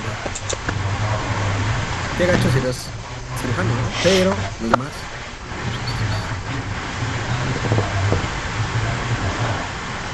Muy bien, Wicho, vamos a ver qué dijo la mayoría.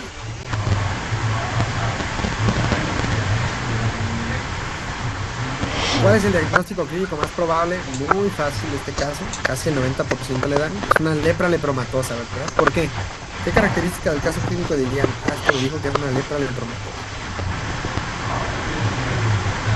No tiene cejas, ok. También una tía no tiene cejas y creo que no tiene lepra, hasta donde sé. Muy bien. Facies leonina, ¿verdad? Facies leonina. Y múltiples lesiones nodulares. Lepra lepromatosa, facies leonina. Pero, ¿cuál es el principal mecanismo de adquisición de esta enfermedad? Perfecto, el 70% de transmisión nasorrespiratoria. 16% de ustedes todavía confían en lo que decía la Biblia, que era por contacto superficial. Obviamente esto no. Es muy raro que pase. ¿Cuál es el tratamiento de elección? 3 fármacos son el pilar. Perfecto. Aquí la mayor parte de ustedes la sacó muy bien. Dapsona, rifampicina, clofazimina durante 12 meses porque tiene una lepra multivacilar, como ahorita vamos a ver. Perfecto. Lepra preguntan todos los años en el examen nacional. Generalidades de la lepra o enfermedad de Hansen, como también se le conoce, pues una infección de la piel y del nervio periférico, ojo, por Mycobacterium leprae o Mycobacterium lepromatosis. Hasta más o menos 2022, la OMS decía que casi 175,000 casos a nivel mundial se habían registrado, lo cual es mucho. Y aquí en México, en varias partes de centro y norte, son áreas endémicas de lepra. Ay, sí, que el dato mi tía sí con lepra. Entonces, la transmisión nasorrespiratoria por vía respiratoria es la más frecuentemente y la más presumiblemente asociada. Hasta el 60% de los pacientes con lepra son bacilíferos. En estudios epidemiológicos, de hecho, de aquí en México. ¿Por qué les pongo...? Ah, justamente... Ah, no, me han dicho la coche, ¿eh? Pero ¿por qué les pongo un armadillo de 9 bandas? Pregunta de examinación. Armadillo de 9 bandas. Porque es el reservorio, es un reservorio de Mycobacterium leprae. Mucho cuidado para los que hacen pozole con este chamaquito, porque yo no sabía que hacen pozole con el armadillo. Dicen que está rico, ¿no? Que sabe a puerco. Perfecto. ¿Quién hace pozole con armadillo? Yo dije lo mismo hasta hace 2 meses que me enteré. Entonces, armadillo de 9 bandas, reservorio del lepra. Mucho cuidado. Para la cuestión del examen nacional, la presentación clínica de la lepra, nada más grábense que hay 2, para más fácil. La lepra tuberculoide o del polo tuberculoide y la lepra lepromatosa. Manifestaciones clínicas y microbiológicas. La tuberculoide produce una respuesta inmunológica fuerte y la lepromatosa deficiente.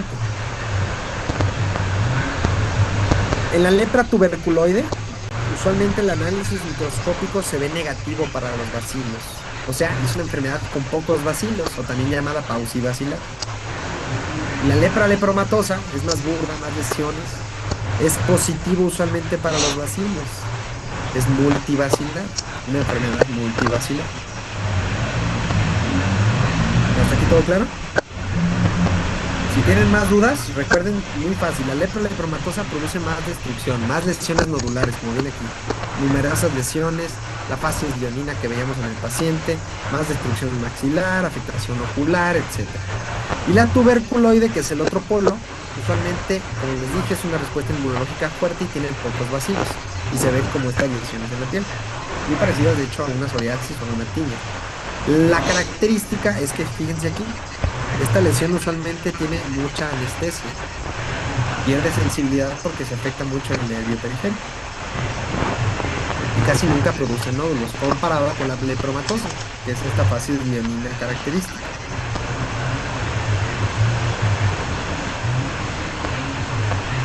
¿Queda clara la clínica? Diagnóstico es complejo, se requieren múltiples estudios, no hay ningún estudio en el que digan este es el estándar de oro. Es una enfermedad muy variable y que tiene mucha dependencia de la sensibilidad dependiendo del fenotipo clínico. Pero usualmente se basa en la biopsia cutánea, frotis con tinción de Fait, tinciones especiales y PCR con la ventaja de identificar tipos de mutaciones y resistencias a fármacos. El frotis cutáneo ya casi no se utiliza, mucho menos la prueba de lepromina. La PCR, les digo, tiene una ventaja de detectar resistencias y obviamente el seguimiento de estos pacientes tiene que ser de forma clínica, evaluando la respuesta. ¿Cuál es el tratamiento de elección? 3 fármacos son pilares: dapsona, rifampicina y clofazimina. Dapsona, rifampicina y clofazimina. ¿Qué es lo que va a variar de cada esquema? Pues un esquema de 6 meses y otros de 12 meses. ¿Qué le vamos a dar a cada uno? Para la lepra paucivacilar, que es la tuberculoide, le vamos a dar 6 meses. Y para la lepra multivacilar, bacilos, facies leonina, le tocan 12 meses. Y listo.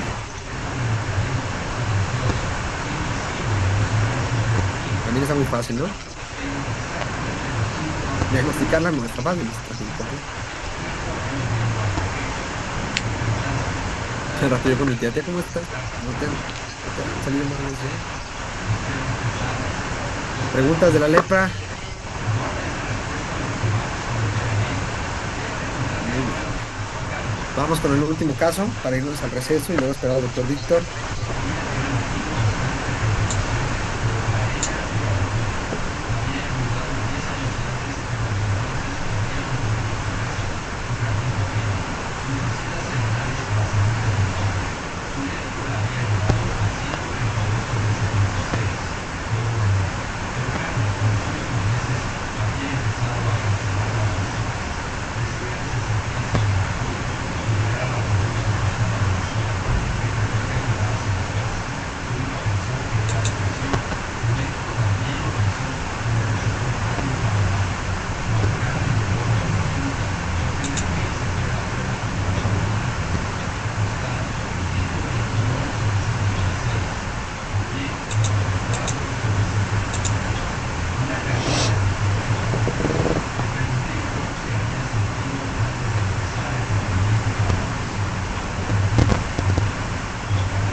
No, la reacción de Mitsuda y todo el fenómeno del Lucio y eso.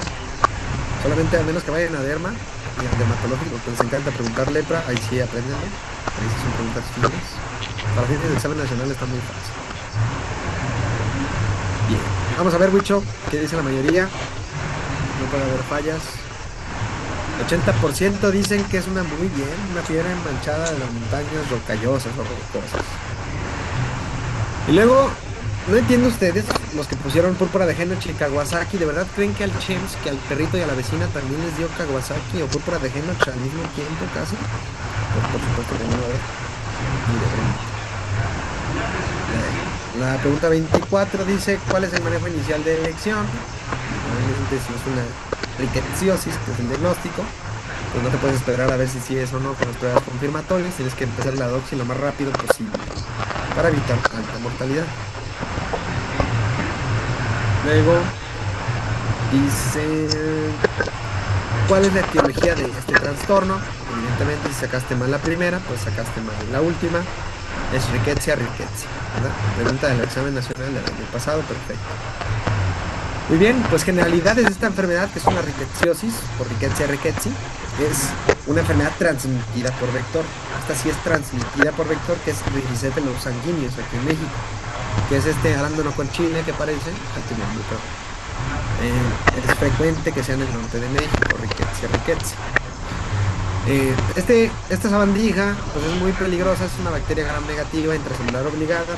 Es peligrosa porque produce disfunción multiorgánica porque invade a las células endoteliales vasculares, aumenta la permeabilidad y puede producir una coagulación intravascular diseminada. Entonces es muy peligrosa si no se trata de manera oportuna. Dice Corina, en Ensenada actualmente hay casos de defunciones por eso. Pues ya saben, a todos no más todos. De hecho, justamente como dices, en el norte, rickettsia rickettsii predomina esa sabandija, aquí está.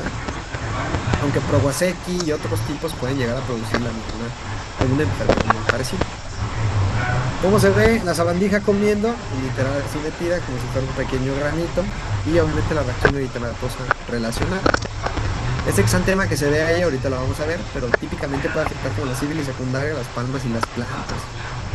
El periodo de incubación de rickettsia rickettsii va de 3 a 12 días después de la picadura e inicia con un cuadro inespecífico con fiebre, mialgias, artralgias y puede llegar a tener dolor abdominal.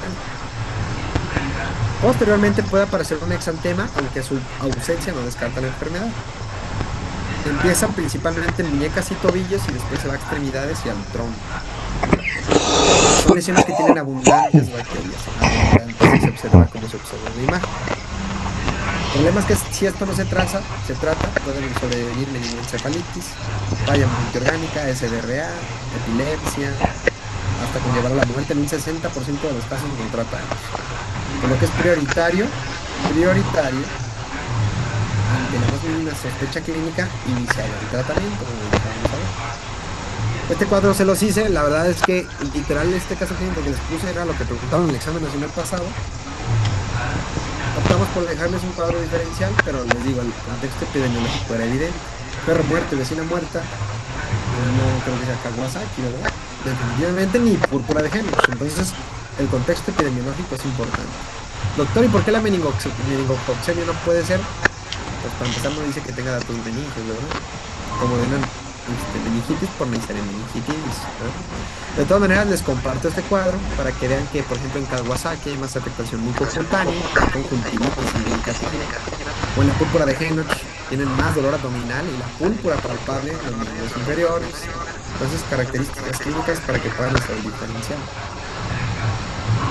Ahora, cuando tenemos la sospecha clínica de la fiebre manchada de las montañas rocallosas, tenemos que empezar lo más rápido posible el fármaco, la doxiciclina, de manera empírica, para evitar complicaciones. No crece usualmente en medios de cultivo esta bacteria, en medios de cultivo convencionales, agarra chocolate, conkin, lo que quieran. Se tiene que pedir una PCR sérica o también una biopsia de piel con tinciones especiales para poder llegar al diagnóstico. La prueba serológica en el contexto agudo usualmente no tiene utilidad en contextos de prevalencia de otras enfermedades. Entonces ya sea PCR sérica o biopsia de la piel con tinciones especiales para poder identificar a la bacteria.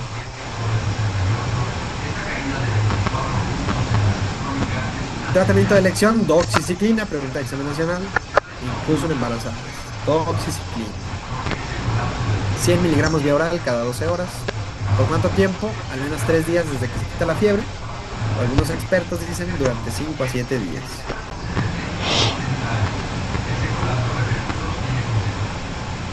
Recuerden que el ser humano pues es no huésped, pero un afectado de manera incidental, ¿verdad? Y relacionado con el contacto con animales, por ejemplo perros, gatos, que pueden tener las garrapatas, riquecefaldos sanguíneos aquí en México en el norte.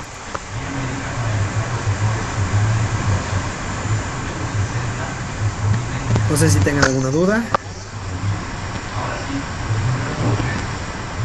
Está fácil, ¿no? Lo de rickettsiosis. Luis. Se puede, pero depende del estado de la enfermedad, Luis. ¿Vale? 100 miligramos vía oral de la doxiciclina. Datos meningios, Kernick y Brudzinski. Perfecto. Diagnóstico PCR sérica o biopsia con pinciones especiales. No se cultiva esta enfermedad de manera rutinaria.